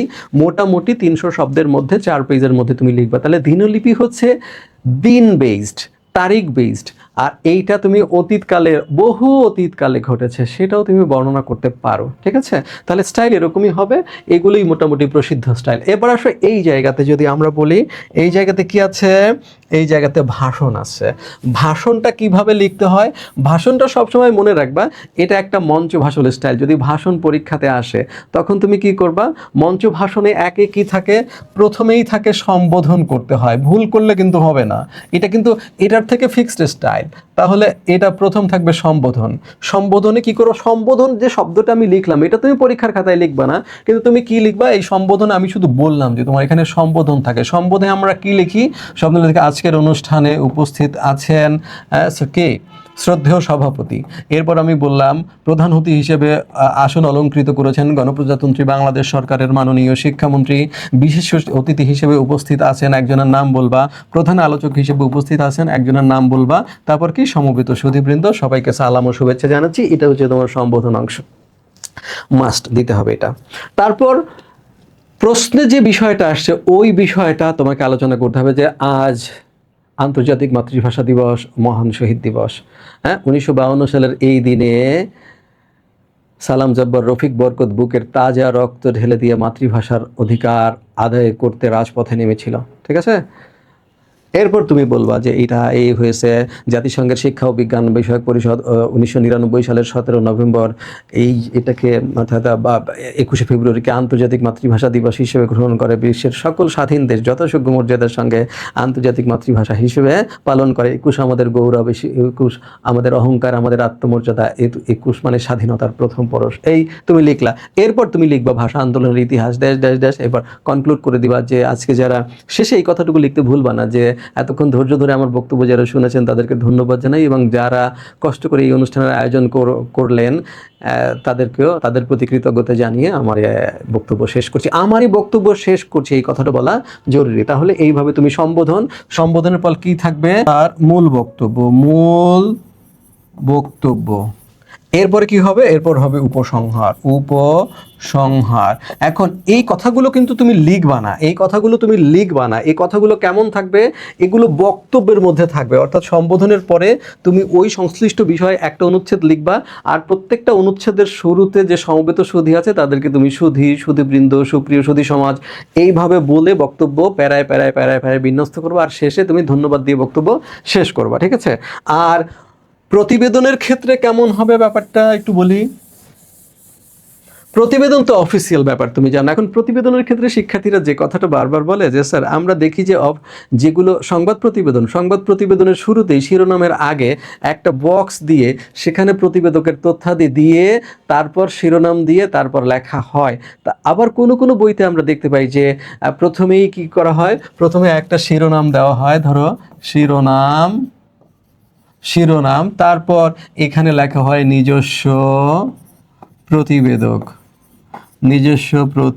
ঠিক আছে? এইটা লেখার পরে মনে করো এখানে তারিখ দেওয়া হলো, তারপর এখান থেকেই তুমি লেখা শুরু করে দিলা। এইটা একটা স্টাইল। তো এরা কি ওই তথ্যাদি দিবে না? ওরা তথ্যাদি কি করে? এই লেখা শেষ হয়ে গেলে তারপর শেষে বক্স দিয়ে দেয়, এবং তোমরা বলো যে স্যার এক্ষেত্রে কি খাম দিতে হবে? তুমি যখনই তোমার ডিজাইনে কোনো কনফিউশন তৈরি হবে তখন 9-10-এর বোর্ড বইটা দেখবা। তুমি 9-10-এর বোর্ড বইতে কিন্তু এরকম শিরোনাম দিয়ে তারপর নিজস্ব প্রতিবেদক দেওয়া আছে, এবং ওখানে শেষে কোনো তথ্যাদি দেওয়া হয় না। এখন তুমি বলো যদি ওই রকম আমি তথ্যাদি দেই, আর ইন্টারমিডিয়েটের বইয়ের প্রত্যেকটা ক্ষেত্রেই হয় আগে অথবা পরে তথ্যসমূহ দেওয়া আছে, তাহলে কোনো সমস্যা হবে কিনা? উত্তর হচ্ছে তুমি যদি তথ্যসমূহ দিতে চাও এইভাবেই শুরু করো তথ্যসমূহ। এরপর তথ্যসমূহের একটা বক্স দাও যে প্রতিবেদকের নাম, প্রতিবেদকের ঠিকানা, প্রতিবেদকের ফোন নাম্বার, প্রতিবেদনের শিরোনাম, সরেজমিন তদন্তের স্থান, প্রতিবেদন তৈরির সময় দিবা, এটা বক্সের মধ্যে দাও। এরপর যদি তুমি চাও যে স্যার আমি এটা লিখেছি রংপুর থেকে, ধরেন রংপুরে টর্নেডোর তাণ্ডব, এইটা আমি রংপুর থেকে লিখছি, আমি ঢাকায় এইটা প্রথম আলোর অফিসে পাঠাতে চাই, তাহলে আমি এইটা কিভাবে পাঠাবো? তো ডাক বিভাগের মাধ্যমেই তো আমাকে পাঠাতে হবে। তাহলে সেক্ষেত্রে খাম দেওয়া লাগবে কিনা? তুমি দাও, খাম দিলে কোনো সমস্যা হবে না, ঠিক আছে? কেউ যদি এটা দিতে ভুলে যায় তাতে বাসায় এসে খুব দুশ্চিন্তাগ্রস্ত হওয়ার কিছু নেই যে আয় হায় আমি খাম দিতে ভুলে গিয়েছি, আমার শিক্ষকরা বলছে খাম দেওয়ার জন্য, খাম দিই নাই। কোনো সমস্যা হবে না, তুমি দিতে পারো, ঠিক আছে? তাহলে আমরা এইটা এরকম করে লেখা শেষ করে তারপর আমরা এখানে কি করতে পারি, ওই প্রতিবেদকের খামে ওই ওই ওই বক্সটা দিতে পারি। সেখানে এই যে ধরো প্রতিবেদকের তথ্য দিতে পারি, নাম, তারপর দিতে পারি প্রতিবেদকের ঠিকানা, তারপর দিতে পারি প্রতিবেদকের ফোন নাম্বার, তারপর দিতে পারি ধরো প্রতিবেদনের বিষয়, এইভাবে দিতে পারি। আরও অনেক তথ্য, তোমার যত বেশি তথ্য দরকার হয় এই প্রতিবেদন লেখার পরে তুমি সেটা দিতে পারো, কোনো সমস্যা নাই। তারপর তুমি ডাক বিভাগের খাম যদি আঁকতে চাও সেটাও এঁকে দিতে পারো। এমার্জেন্সি নয়, তুমি যদি বলো স্যার যৌক্তিকভাবেই তো বোঝায়, কুয়াকাটা থেকে আমি একটা জিনিস পাঠাবো এখানে, সেটা আমি কিভাবে পাঠাবো?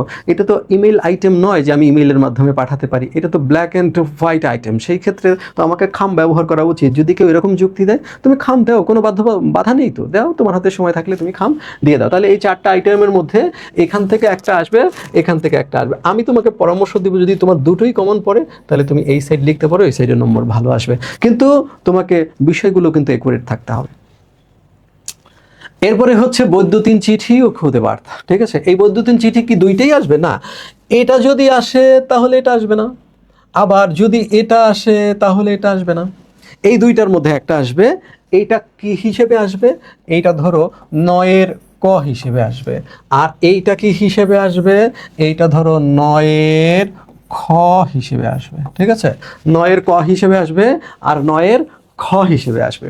তো বৈদ্যুতিন চিঠি আমাদের শর্ট সিলেবাসে ছিল, সেই ক্ষেত্রে বৈদ্যুতিন চিঠি কেমন হওয়া উচিত, এই ক্ষেত্রে কিন্তু শিক্ষকদের মধ্যে কোনো দ্বিধা নাই। কেউ বলবে এটা হওয়া উচিত, কেউ বলবে ওটা হওয়া উচিত, বিষয়টা এরকম না।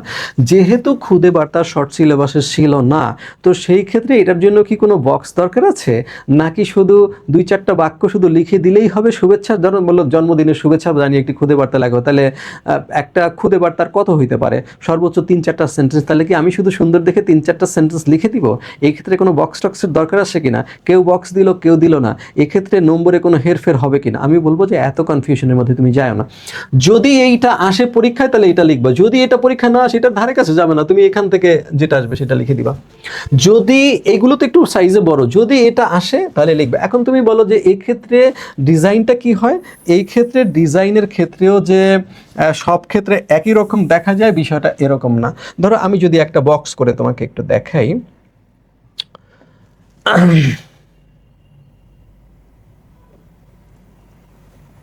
ধরো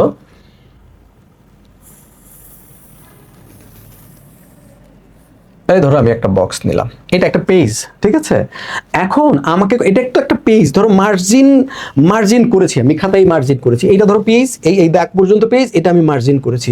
তো এরপর তুমি কি করবা? এরপর তুমি এইটার মধ্যে তুমি আবার একটা বক্স করবা। এইটা হলো তোমার ইমেইল বক্স। ওকে, এরপরে তুমি কি করবা? এইটাকে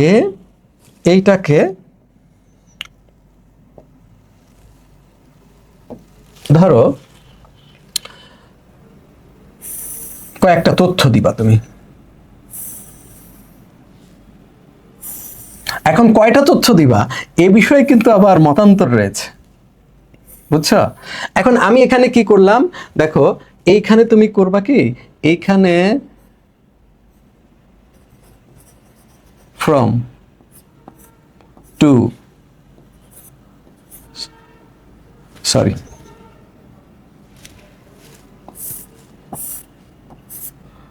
CC BCC সাবজেক্ট। এখন এই সবচেয়ে লম্বা কি সাবজেক্ট, তাহলে এই অনুযায়ী কোলনগুলো দিবা, এবার কি করবা? এখানে ফর্ম। এখন অনেকেই বলবেন যে ফর্ম তো লেখার দরকার নেই, ফর্ম আমরা বইয়ের মধ্যে দেখি নাই। আবার কেউ বলবে যে টু থেকে শুরু করবেন, কেউ বলবে না ফর্ম দিতে হবে, ফর্ম উপরে থাকে, আমরা ইংলিশে দেখেছি। অত কিছুর দরকার নাই, এইভাবেই তুমি লেখো, এর 1-2টা হেরফের হতে তেমন কিছু এসে যায় না। এবার তুমি ফর্মে ধরো একটা তুমি লিখবা, ইমেইল আইডি লিখবা, ধরো আমার নাম হাবিবুর রহমান, তাহলে আমি লিখবো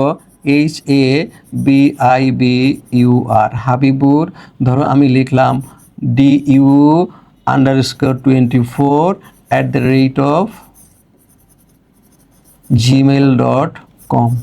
এখন এই ক্ষেত্রে তোমার জন্য নির্দেশনা হচ্ছে টোটালটা একটা শব্দ হিসেবে লিখতে হবে, কোথাও যেন কোনো স্পেস না পড়ে, কোথাও যেন কোনো ক্যাপিটাল লেটার ব্যবহার করা না, ইমেল আইডিতে কোথাও কোনো স্পেস হবে না। অর্থাৎ এই যে @ লিখবা, এর আগে 24 লিখছি, কোনো স্পেস নাই। এবার জিমেইলটা লিখেছি কিন্তু এটার একদম গা লাগিয়ে। আর এই যে .com এই যেটা দিয়েছি বিন্দুতে, কোনো কিন্তু আমার কোথাও কোনো স্পেস নাই, কোনো স্পেস।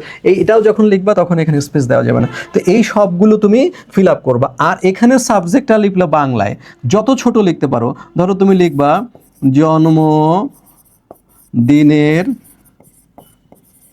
শুভেচ্ছা, এই পর্যন্ত শেষ, ঠিক আছে।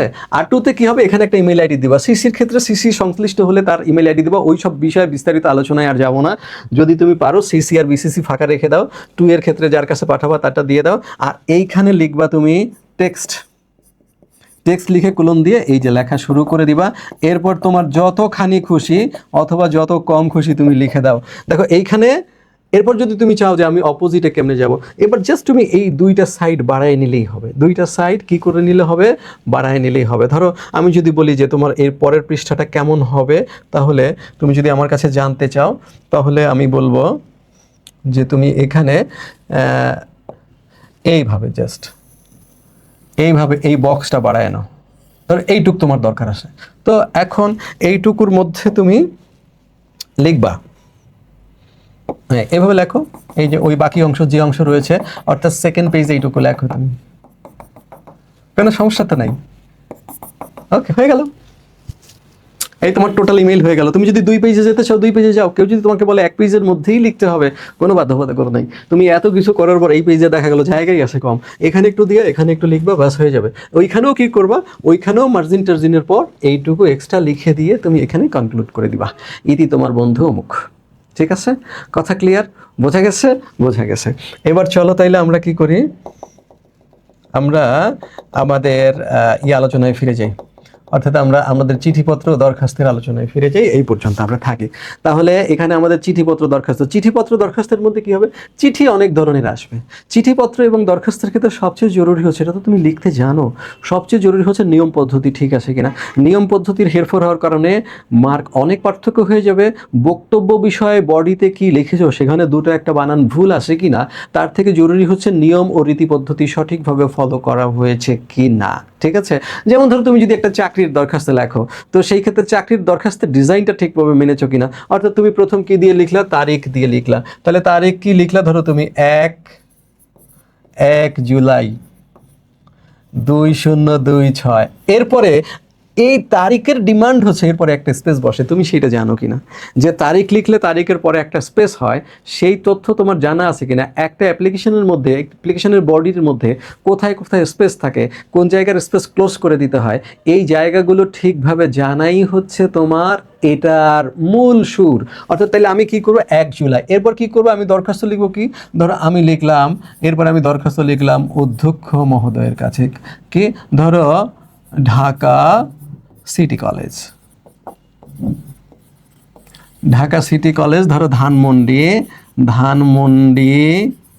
ঢাকা, এই তো ঢাকা সিটি কলেজ ধানমন্ডি ঢাকা। এরপর কি হবে, এরপর সাবজেক্ট হবে। শোনো, সাবজেক্ট হবে কি, যখন একটা সাবজেক্ট হবে তখন সাবজেক্টকে কোনো হাইলাইটার ইউজ করা যাবে না, কোনো আন্ডারলাইন ইউজ করা যাবে না। তাহলে কি করতে হবে, আগে পরে স্পেস দিতে হয়, বিষয়ের আগে পরে স্পেস থাকে। ধরো তাহলে আমি লিখলাম বিষয়, এই বিষয় লিখে এইখানে আমি কি করব, সাবজেক্টটা দিব। এর শুরুতে আগে স্পেস থাকবে, এর পরে স্পেস থাকবে। এটাই হচ্ছে সাবজেক্টের হাইলাইটিং স্টাইল। তুমি যদি এখন এইখানের স্পেসটা যদি তুমি দাও না, এইখানের স্পেসটা তুমি দাও নাই, আর এইখানের স্পেসগুলো দিতে ভুলে গেছো, তাহলে কিন্তু শিক্ষক ধরে নেবেন যে তুমি এই পদ্ধতি ভালোভাবে জানো না। কথা ক্লিয়ার? বোঝা গেছে?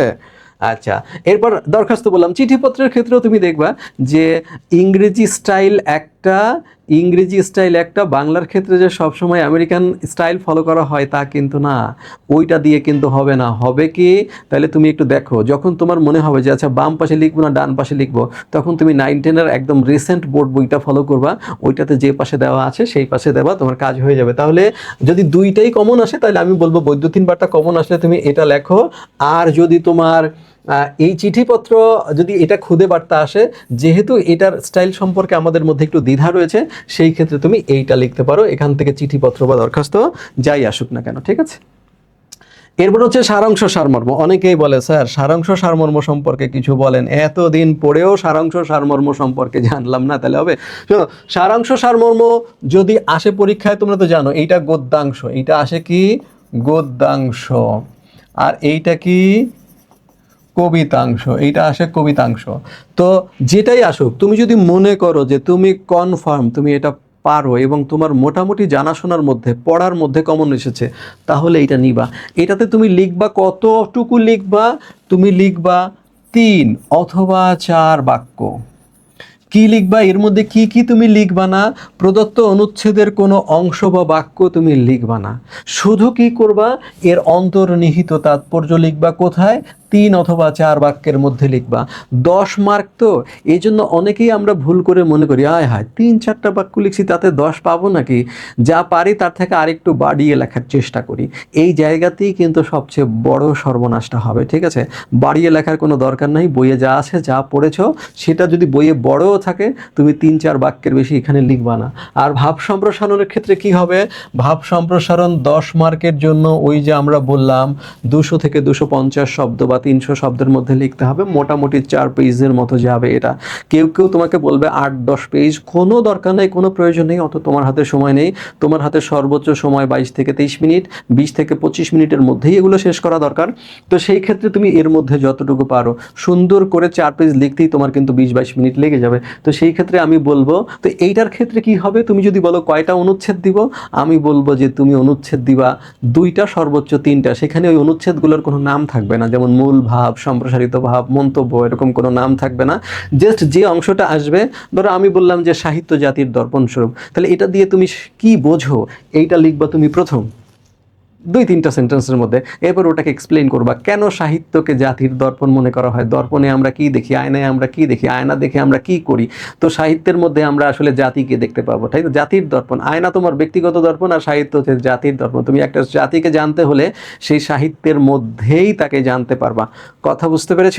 তো এইটা তুমি এক্সপ্লেইন করবা মোটামুটি 3-4-এর মধ্যে, 3-4 পেজের মধ্যে। এবং এটা তুমি সমাজ থেকে এক্সপিরিয়েন্স নিবা না, তুমি কি করবা, তুমি এই বিষয়ে কোনো বিখ্যাত ব্যক্তির কোনো জীবনী দৃষ্টান্ত জানো কিনা।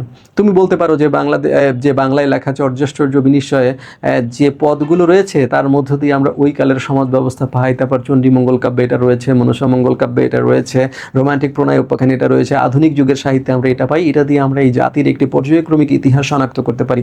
এইভাবে যদি দিতে পারো, তুমি সমাজে কি দেখো আর কি না দেখো ওইটা কিন্তু মূল বিষয় না, ঠিক আছে? আমি দেখলাম, আমি বললাম যে ধরো অর্থই অনর্থের মূল, অথবা বললাম যে মেঘ দেখে কেউ করিস নে ভয়ে আড়ালে তার সূর্য হাসে। এটা দিয়ে তুমি সমাজ থেকে কি বোঝো সেটা বিষয় না, বিষয় হচ্ছে এই বিষয়ে কোনো ঐতিহাসিক ঘটনা তোমার জানা আছে কিনা, কোনো পৌরাণিক তথ্য কোনো জানো কিনা, প্রতিষ্ঠিত কোনো ঘটনা তোমার জানা আছে কিনা। এর মাধ্যমে এক্সপ্লেইন করতে হয়, উদাহরণ দিয়ে এক্সপ্লেইন করতে হয়, অলংকার দিয়ে এক্সপ্লেইন করতে হয়। বুঝতে পেরেছো? এক্ষেত্রে সমাজে তুমি কি জানো, সমাজের বাস্তবতা কি, এগুলো দিয়ে এক্সপ্লেইন করলে হবে না। সুতরাং এইগুলো তথ্যগতভাবে এক্সপ্লেইন করতে হলে তোমাকে বইপত্র পড়তে হবে। সুতরাং তুমি আন্দাজে ওইটা বুঝলাম আর ওইটা বুঝে আন্দাজে ধারণা করে এর উপরে 3-4 পৃষ্ঠা মেরে দিলাম, কোনো লাভ হবে না। এটার জন্য বই পড়তে হবে, সংশ্লিষ্ট ঘটনার সাথে বিখ্যাত পরিচিত ঐতিহাসিক ঘটনা, পৌরাণিক ঘটনা এবং কোনো তথ্য তোমার কাছে আছে কিনা, কোনো পরিসংখ্যান তোমার কাছে আছে কিনা সেগুলো দিতে হবে, ঠিক আছে? কোনো সাহিত্যিকের এই বিষয়ে কোনো গুরুত্বপূর্ণ লেখা আছে, এক্ষেত্রে তুমি উদ্ধৃতিও ব্যবহার করতে পারবে। যদিও উদ্ধৃতি ব্যবহার করার ক্ষেত্রে নিরুৎসাহিত করা হয়, তারপরও 2-1টি উদ্ধৃতি তুমি ব্যবহার করে সেটাকে প্রুফ করতে পারবে, কোনো সমস্যা হবে না। এখন যদি আমাকে বলো 2টার মধ্যে কোনটা লেখার পরামর্শ দেন, যদি তোমার নিশ্চিতভাবে তুমি পারো, কমন পড়ে, তাহলে সারাংশ সারমর্ম লিখবা। রচনা লেখার জন্য তুমি সময় বেশি পাওয়া। কিন্তু এটা যদি কনফিউশন থাকে, ধরো ওইখানে তুমি লিখবা 4 পৃষ্ঠা, 2-1টা লাইন ভুল হলে কিছু সমস্যা নেই, এখানে লিখবাই 4টা সেন্টেন্স, তার মধ্যে যদি 2টা অপ্রাসঙ্গিক হয় তাহলে কিন্তু একেবারে সর্বনাশ হয়ে যাবে। সুতরাং যদি তুমি একেবারেই কনফার্ম হও, এটা সম্পর্কে ব্যাপক স্টাডি থাকে তোমার, তাহলে তুমি এটা লেখাই তোমার A+ প্রাপ্তির জন্য ভালো। ওকে, এরপর হলো সংলাপ ও খুদে গল্প, অর্থাৎ আমাদের এটা হলো 11 ক আর এটা হলো আমাদের 11 খ। দুটোই পরীক্ষায় আসবে, এখান থেকে একটা আসবে, এখান থেকে একটা আসবে, তুমি যে কোনো একটা লিখবা। যদি আমাকে বলো আপনি কোনটা লেখার পরামর্শ দেন, তাহলে আমি বলবো তুমি সংলাপ লেখার পরামর্শ দিই, কারণ সংলাপ লেখা অপেক্ষাকৃত ইজি। আর সংলাপ লেখা বিশেষ করে বিগত বছরের প্রশ্নগুলো থেকে কমন পড়ে, কারণ সামাজিক সমস্যা বিষয়ক সংলাপগুলো আসে, যেটা মনে করো যে যৌতুক, মোবাইল ফোনের অতিরিক্ত ব্যবহার, যুব সমাজের অবক্ষয়, অথবা ধরো কোনো তোমার পঠিত কোনো একটি বই সম্পর্কে সংলাপ, ভবিষ্যৎ পরিকল্পনা সম্পর্কে সংলাপ। আর এখানে গল্প আসার, তুমি যদি বিগত বছরের প্রশ্ন দেখো, বিগত 5 বছরে দেখো বিগত 5 বছরের অন্তত 30-40টা গল্পের আইটেম তুমি পাবা, কিন্তু এখানে দেখবো যে 10-12টা বিষয়ের মধ্যে ঘুরে ফিরে প্রশ্ন এসেছে। এই ক্ষেত্রে প্রশ্নের ভেরিয়েশন কম, তো সেই ক্ষেত্রে লেখাও এটা সহজ, জাস্ট তুমি সংলাপ লিখবে। এখন তুমি যদি বলো সংলাপ কতটুকু লিখবো, মনে রাখতে হবে এখানে 10 নম্বর। হ্যাঁ, ভালো মানের সংলাপ তুমি কমপক্ষে 10 জোড়া লিখবা, 10 জোড়া। এবং এই ভালো মানের সংলাপ বলতে বোঝাচ্ছি বিষয় ও বাক্য গঠন ঠিক আছে, এবং সংলাপগুলোর আয়তন 2 থেকে 6 লাইন, 2 থেকে 6 লাইন, 2 লাইনের ছোট নয়, 6 লাইনের বড় নয়, এইরকম মাপে। এটা কিন্তু কোনো বাধ্যবাধকতা না। আমি বলেছি যে সংলাপগুলো লেখার সাথে সাথে পরীক্ষার খাতার একটা সুন্দর ডিজাইন যাতে তৈরি হয়, সেই জন্য সংলাপগুলো তুমি এই মাপের মধ্যে লেখার চেষ্টা করবা। আর খুদে গল্প কি? খুদে গল্প 3টা স্টাইলে আসতে পারে, একটা হচ্ছে সংক্ষেপ সূত্র, একটা বিষয় সূত্র, আর একটা হচ্ছে নীতি বাক্য। তুমি আগে দেখবা গল্পটির নাম আছে কিনা, যদি না থাকে তাহলে গল্পের সুন্দর একটা নাম দিবা, তারপর গল্পের জন্য কাহিনী, তো প্রশ্নে কাহিনীর ক্লু দেওয়া থাকবে, সেই ক্লু অনুযায়ী লিখবা। ওই প্রশ্ন যেখান থেকে শুরু করছে কমপ্লিটিং স্টোরির মতো ওখান থেকেই শুরু করতে হবে, এমন কোনো বিষয় নাই, ওই বিষয়ে অবলম্বনে লিখলেই চলবে। আর হচ্ছে গল্প 3-4 পেজের মধ্যে, 5 পেজের মধ্যে সীমাবদ্ধ করে দিও তুমি, যেহেতু তোমার হাতে যথেষ্ট সময় নেই। গল্প কেমনে শুরু হবে? বর্ণনামূলকভাবে শুরু হবে না। তুমি অনেকগুলো গল্প কিন্তু পড়েছো, যেমন মনে করো অপরিচিত গল্প, বিলাসী গল্প, মাসি পিসি গল্প, নেকলেস গল্প। সেই গল্পগুলো কেমনে শুরু হয়েছে? হঠাৎ করে শুরু হয়েছে, সেখানে কিন্তু চরিত্রের বর্ণনা দিয়ে শুরু হয় নাই। অপরিচিত গল্প শুরু হয়েছে কিন্তু আজ আমার বয়স 27 মাত্র, এই জীবনটা না দৈর্ঘ্যের হিসেবে বড় না গুণের হিসেবে, তবু ইহার একটু বিশেষ মূল্য আছে। ইহা সেই ফুলের মতো যাহার বুকের পরে ভ্রমর আসিয়া বসিয়াছিল, এবং সেই পদক্ষেপের ইতিহাস তাহার জীবনের মাঝখানে ফলের মতো গুটি ধরিয়ে উঠেছে। এই যে আজ আমার বয়স 27 মাত্র, তো আমিটা কে তাকে এক্সপ্লেইন করা হয়েছে। মাসিক পিসি গল্প শুরু হয়েছে, শেষ বেলার খালে এখন পুরো ভাটা, জল নেমে গিয়ে পাটকেলার ওজনে ভারী আবর্জনা বেরিয়ে পড়েছে, কংক্রিটের পুলের কাছে লাগানো সালতি থেকে খড় তোলা হচ্ছে পাড়ে, পাশাপাশি আটিবাদ, এই জোড়া লাগানো 2টি সালতি বোঝাই করা আটিবাদা খড় 3 জনের মাথায় গিয়ে জমা হচ্ছে উপরের মস্তক আদায়তে। এই যে বর্ণনা, এই বর্ণনার সাথে কি মাসি পিসির বর্ণনা বা আল্লাদির জীবনের বর্ণনার কোনো মিল আছে? মিল নাই। তো এইভাবে প্রকৃতির বর্ণনার মধ্য দিয়ে শুরু হতে পারে। আবার সে ছিল চমৎকার এক সুন্দরী তরুণী, নিয়তির ভুলেই যেন এক কেরানির পরিবারে তার জন্ম হয়েছে, তার ছিল না কোনো আশা, কোনো আনন্দ, পরিচিত হওয়ার, প্রেম লাভ করার, হ্যান ত্যান অনেক কিছু বলেছে। কার সম্পর্কে বলেছে? মাদাম লয়সেল সম্পর্কে বলেছেন। তো মাদাম লয়সেলের সমগ্র পরিচয় তো আমরা জানি, কিন্তু গল্পের শুরুতে কি পরিচয় দিয়ে শুরু হয়েছে? তাহলে আকস্মিকভাবে কাহিনীর মধ্য দিয়ে, চরিত্রের বর্ণনার মধ্য দিয়ে, অথবা কোনো পরিবেশ বর্ণনার মধ্য দিয়েই গল্প শুরু হয়। তারপর গল্পে চরিত্র আসে কাহিনীর সাথে, গল্পে সংলাপ আসে, গল্পে পরিবেশ আসে, তাই তো? সব কিছু আস্তে আস্তে ক্রমান্বয়ে অ্যাড করতে হবে। এই সবগুলো পরিপূরক ধারণা নিয়েই খুদে গল্প লিখতে হয়। আর সংলাপের ক্ষেত্রে নাট্য সংলাপ যেরকম করে হয়, ওই নাটক, যেহেতু সিরাজউদ্দৌলা নাটক আমরা পড়েছি, আমরা যেমন হাই হ্যালো দিয়ে শুরু করি, হাই বন্ধু কেমন আছো, তোমাকে দেখে ভালো লাগলো, এটা আসলে সংলাপের উৎকৃষ্ট সংলাপের বৈশিষ্ট্য না। ধরো এত বড় একটা সিরাজউদ্দৌলা নাটক লেখা হলো, সেটা কিন্তু কখনো তুমি দেখেছো কোনো দৃশ্যের শুরুতে হাই কেমন আছো, তোমাকে দেখে ভালো লাগলো, আর দেখা হবে, আবার আমার জন্য দোয়া করো, এগুলো আছে নাকি? শুরু হয়েছে এভাবে, প্রাণপণে যুদ্ধ করো সাহসী ব্রিটিশ সৈনিক, যুদ্ধে জয়লাভ অথবা মৃত্যুবরণ, এই আমাদের প্রতিজ্ঞা, victory or death, victory or death. তোমরাও প্রাণপণে যুদ্ধ করো বাঙালি বীর, বিপদ আসন্ন দেখে কাপুরুষের মতো হাল ছেড়ে দিও না, প্রাণপণে যুদ্ধ করো, ভিক্টরি অর ডেথ। কি বলছে নাকি যে ইংরেজ সৈন্যরা তোমরা কেমন আছো, তোমাদের দেখে আমার ভালো লাগছে, অনেকদিন পর তোমাদের দেখলাম, বলেছে নাকি? তুমি ধরো আসলো বাংলাদেশের সাম্প্রদায়িক সম্প্রীতি সম্পর্কে পিতা ও কন্যার সংলাপ রচনা করো, সেখানে কি তুমি বাবাকে দেখে, তুমি তো বাবার সাথে থাকো বাসায়, তুমি কি বলো বাবা শুভ সকাল, তুমি কেমন আছো? এগুলো যখন বলো না তুমি বাস্তবিক জীবনে, তাহলে তোমার পরীক্ষার খাতায় এগুলো কিভাবে আসে? তো সেই ক্ষেত্রে এই সংলাপগুলো কোনো ধরনের প্রিপারেশন যে তোমার নাই, সেটাই আমরা বুঝি যে তুমি কোন মান্ধাতার আমলে কোন হাই হ্যালো শিখেছিলে, সেই হাই হ্যালো দিয়েই লিখছো। সুতরাং সংলাপ যে তুমি পড়ে লিখছো, জেনে লিখছো, তার পরিচয় কিন্তু সংলাপের মধ্যে থাকতে হবে। একটা ভালো সংলাপ লেখা একেবারে ইজি মনে করার কোনো কারণ নেই। তো এই দুইটার ক্ষেত্রে কোনটা আমি এইটা লেখার পরামর্শ দিব, এটাতে নম্বর ভালো আসে। প্রবন্ধ রচনা। এখন প্রথম প্রশ্ন, তোমাদের কিছু প্রশ্নের উত্তর দিই, যে প্রশ্নগুলো আমি ক্লাসে পাই, বিভিন্ন জায়গায় পাই, যে স্যার প্রবন্ধ কত বড় লিখবো। দেখো কত বড় লিখবে সেটা তো তোমার দক্ষতার উপর নির্ভর করে, যে তুমি সবগুলো আইটেম আনসার করে কত সময় বাঁচাতে পেরেছো। আমি বললাম তোমাকে 20 পৃষ্ঠা লিখতে হবে, এখন তোমার হাতে সময় আছে 20 মিনিট, তুমি কেমনে 20 পৃষ্ঠা লিখবে ভাই? অতএব স্ট্যান্ডার্ডটা হচ্ছে 1500 শব্দের মতো তুমি লিখবা। 1500 শব্দে কারো 10 পেজও হতে পারে, কারো 15 পেজও হতে পারে, কারো 12 পেজ হতে পারে, কারো 20 পেজও হতে পারে, যে বড় বড় করে লেখে 20 পেজ তো হতেই পারে, হতে পারে না? 1500 শব্দের মতো তুমি লিখবা, এবং আমি মনে করি যে শেষের 1 ঘন্টা থেকে 50 মিনিট থেকে 1 ঘন্টা রচনার জন্য তোমার রাখা উচিত। সেই হিসেবে তুমি সময় বাঁচাতে বাঁচাতে ওই দিক থেকে আসবা, ওই দিকটাও আবার শুদ্ধ হতে হবে, ঠিক আছে? এরপর হচ্ছে স্যার পয়েন্ট কতগুলো দিব। দেখো পয়েন্ট কতগুলো দিয়েছো তার উপরে কিছু নির্ভর করে না, নির্ভর করে হচ্ছে তোমার রচনায় প্রদত্ত তথ্যগুলো, পরিসংখ্যানগুলো, এটা কত সুন্দরভাবে তুমি দিতে পেরেছো, আর পয়েন্ট যেটা দিয়েছো সেটা কত সুন্দর করে এক্সপ্লেইন করতে পেরেছো। এই বিশ্লেষণ দক্ষতার উপর নির্ভর করে তোমার নম্বর। পয়েন্ট তুমি দিছো 2 লাইন 2 লাইন করে নিয়ে 40টা পয়েন্ট দিছো, বাইরে এসে গল্প মারছো যে 40টা পয়েন্ট দিয়ে আসছে আজকে, তারপরে দেখা গেল 10ও পাও নাই তুমি। তুমি বলছো কি শিক্ষাক্ষেত্রে বিজ্ঞান, হ্যাঁ শিক্ষাক্ষেত্রে বিজ্ঞানের অনেক অবদান আছে, আমরা এই কথা বলবো না, এই তো লিখছো তুমি। আবার চিকিৎসা ক্ষেত্রে বিজ্ঞান, হ্যাঁ এই চিকিৎসা ক্ষেত্রে বিজ্ঞান আমাদের আধুনিক রোগ নির্ণয়ের ক্ষেত্রে অনেক ভূমিকা রাখছে, এই শেষ তোমার। কোনো লাভ নেই এগুলো দিয়ে, এত পয়েন্ট উত্থাপন করার কোনো দরকার নেই। তুমি বরং যেটা দিচ্ছ, যদি কৃষিক্ষেত্রে বিজ্ঞান দিয়ে থাকো তাহলে কৃষিক্ষেত্রে বিজ্ঞানের ওই পয়েন্টে তুমি দেখাও কৃষিক্ষেত্রে কোথায় কোথায় বিজ্ঞান ব্যবহৃত হচ্ছে, এখানে উন্নত বিশ্বের অবস্থা কী আর আমাদের অবস্থা কী, এই ক্ষেত্রে যদি একটা কম্পারিজন তুমি উপস্থাপন করতে পারো তাহলে সেটাকেই আমরা ধরবো এটা ভালো তথ্য। আর ইন্ট্রোডাকশন এবং কনক্লুশন, এটা অর্থাৎ ভূমিকা এবং উপসংহার, এই 2টা পয়েন্টের ক্ষেত্রে খুবই গুরুত্ব দিতে হবে। এই 2টা পয়েন্ট আমরা দেখি, এখানে তোমার ভাষা দক্ষতার কি পরিচয় আসে সেটা আমরা দেখি। তো এই 2টা দেখলেই আমরা বুঝি যে তুমি কি এটা আন্দাজি মেরেছো না একটু বইপত্র ঘেটে ঘুটে লিখেছো। তো ইন্ট্রোডাকশন এবং কনক্লুশনে সব বেশি গুরুত্ব দিবা, আর পয়েন্ট কতটা উপস্থাপন করেছো তার থেকে জরুরি হচ্ছে পয়েন্টগুলো কিভাবে বিশ্লেষণ করেছো, আর টোটাল মিলে কতটুকু কি লিখেছো। এখন তুমি ধরো 5 পেজ লিখেছো সব কিছু মিলে, তোমার পরের খাতায় আমি পেয়েছি, অথবা তোমার আগের খাতা আমি দেখে এসেছি সেখানে 15 পেজ লিখেছে, তাহলে তুমি বলো তোমার খাতার পরিণতি কী হওয়া উচিত। তো সেই ক্ষেত্রে হাতের লেখার স্পিডও একটা বিষয়, যে আগের বিষয়গুলো তুমি কত দ্রুত শেষ করতে পেরেছো, ঠিক আছে?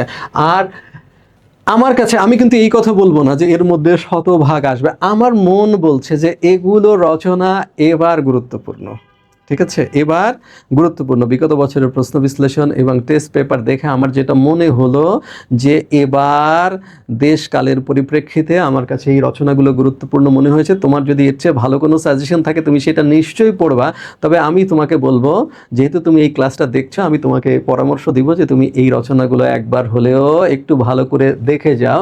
শিষ্টাচার বা শ্রদ্ধাচার, এটা গত 2-3 বছর ধরে খুব বেশি পরীক্ষা এসেছে, সবচেয়ে বেশি এটাই এসেছে, যদিও তোমার দেখে রচনাটা হয়তো পছন্দ হয় না, কারণ তুমি বিজ্ঞান টিজ্ঞান নিয়ে বসে আছো যে ইন্টারনেট আসবে, বিদ্যুৎ আসবে, ঠিক আছে, তথ্য যোগাযোগ প্রযুক্তি এগুলো আসবে। হ্যাঁ পড়ো, তুমি কোনোটা পড়তেই বাধা নাই, তবে আমি তোমাকে বলবো শিষ্টাচার ও শ্রদ্ধাচার প্রয়োজন। আমি একে রেখেছি স্বদেশ প্রেম। স্বদেশ প্রেম বিগত বছরগুলোতে বেশ এসেছে, তবে স্বদেশ প্রেমের সাথে কিছু কিছু বিষয় জোড়া দিয়ে এসেছে, যেমন একবার এসেছে স্বদেশ প্রেম ও আমাদের মুক্তিযুদ্ধ। এখন এবার যদি আসে স্বদেশ প্রেম ও বৈষম্য বিরোধী ছাত্র আন্দোলন, তো তুমি কি করবা? স্বদেশ প্রেম দিয়ে বৈষম্য বিরোধী ছাত্র আন্দোলনের সাথে মিলিয়ে দেওয়া হবে, তো হতে পারে না? হতে পারে। এবার বাংলাদেশের পোশাক শিল্প খুবই গুরুত্বপূর্ণ প্রশ্ন, আর পর্যটন শিল্প 1 বছর পর 1 বছর ঘুরে ঘুরে আসে, এগুলো শিল্প সেক্টর থেকে আসে, এগুলো নীতি নৈতিকতা শ্রেষ্ঠর থেকে আসে। এরপর বৈশ্বিক প্রেক্ষাপটের ক্ষেত্রে কি জলবায়ু পরিবর্তন সাম্প্রতিক বিষয় হিসেবে খুবই ভালো, জলবায়ু পরিবর্তন বা বৈশ্বিক তাপমাত্রা বৃদ্ধি। এখন আমি বললাম জলবায়ু পরিবর্তন ও বাংলাদেশ, তার মানে বাংলাদেশ জলবায়ু পরিবর্তনে কিভাবে ক্ষতিগ্রস্ত হতে পারে আর বাংলাদেশের প্রিপারেশন কি, এটা তুমি এর সাথে একটু জোড়া দিয়ে নিবা। আধুনিক জীবনে বিজ্ঞান ও প্রযুক্তি, আর যেহেতু তোমরা ছাত্র আন্দোলন করে একটা নতুন বাংলাদেশের সূচনা করেছো, মহান মুক্তিযুদ্ধে ছাত্রদের যে গৌরবজনক ভূমিকা, ভাষা আন্দোলনে ছাত্রদের যে গৌরবজনক ভূমিকা, তারপর হচ্ছে জুলাই আন্দোলনে তোমার যে ভূমিকা, 90-এর গণঅভ্যুত্থানে ছাত্রদের যে ভূমিকা, তার কথা স্মরণ রেখে, যেহেতু এখন ছাত্ররা কিন্তু বিশেষ ভূমিকা রাখছে। এখন আমি যখন রাস্তাঘাটে হাঁটি দেখি হঠাৎ করে কোথাও রাস্তায় জ্যাম লেগে গেছে, ছাত্ররা মাঝখানে দাঁড়ায়, দেখা যায় জ্যামটা ছাড়ে। এই যে তোমাদের মধ্যে একটা নতুন চেতনা সৃষ্টি হয়েছে, এই যে নতুন একটা দেশপ্রেমের ভাব তৈরি হয়েছে, জাতি গঠনের ক্ষেত্রে তোমরা যে এগিয়ে এসেছো, এই তরুণরা 18 বছর বয়স কবিতায় আমরা কি জেনেছি, তরুণরা যেন জাতীয় জীবনে চালিকা শক্তি হয়ে দাঁড়ায়, এটাকেই বলে চালিকা শক্তি। এর মানে এই না যে তরুণরা প্রধানমন্ত্রী হয়ে সিংহাসনে বসে যাবে, এর মানে হচ্ছে জাতীয় জীবনের পরিচালনার নির্দেশনাটা যেন তারা দেয়, তাদের কাছ থেকে আসে। সেই ক্ষেত্রে জাতি গঠনের ছাত্র সমাজের ভূমিকা আমার কাছে খুবই গুরুত্বপূর্ণ মনে হয়েছে। এর থেকে ভালো সাজেশন যদি তোমার কাছে থাকে বা তোমার কাছে আরও কোনোটা মনে হয় তুমি সেটা পড়বা। দেশকালের অবস্থা বিবেচনায় এই 7টা আমার কাছে খুব বেশি গুরুত্বপূর্ণ মনে হয়েছে। আমি বিশ্বাস করি এই 7টার মধ্যে আসবে, আমি কিন্তু বলছি না 100%, আমি গ্যারান্টি দিলাম এই 7টার মধ্যে আসবে। এই জাতীয় ধৃষ্টতাপূর্ণ কথাবার্তা আমি বলতে পারবো না, আমি ভবিষ্যৎ দ্রষ্টা নই, ঠিক আছে? তো সেই সব ক্ষেত্রে কি হবে, এই 7টা তুমি পড়ো। এরপরেও যদি আর কি বললাম, ইন্ট্রোডাকশন এবং কনক্লুশনটা খুব সুন্দর সুগঠিত সুন্দর ভাষায় লিখবা, পড়ে লিখবা, ঠিক আছে? আর বাকি যদি কোনো প্রশ্ন কোনো বিষয়ে তোমার জানা থাকে তাহলে তুমি নিশ্চয়ই কমেন্টে উল্লেখ করতে পারো, স্কুল অফ এক্সেলেন্স উত্তর দিবে, অথবা আমি নিজেই তার উত্তর দিব যদি আমার নজরে আসে। সবাই ভালো থাকো, সবার পরীক্ষার জন্য শুভ কামনা রইল, আমার জন্য সবাই দোয়া করো। আসসালামু আলাইকুম।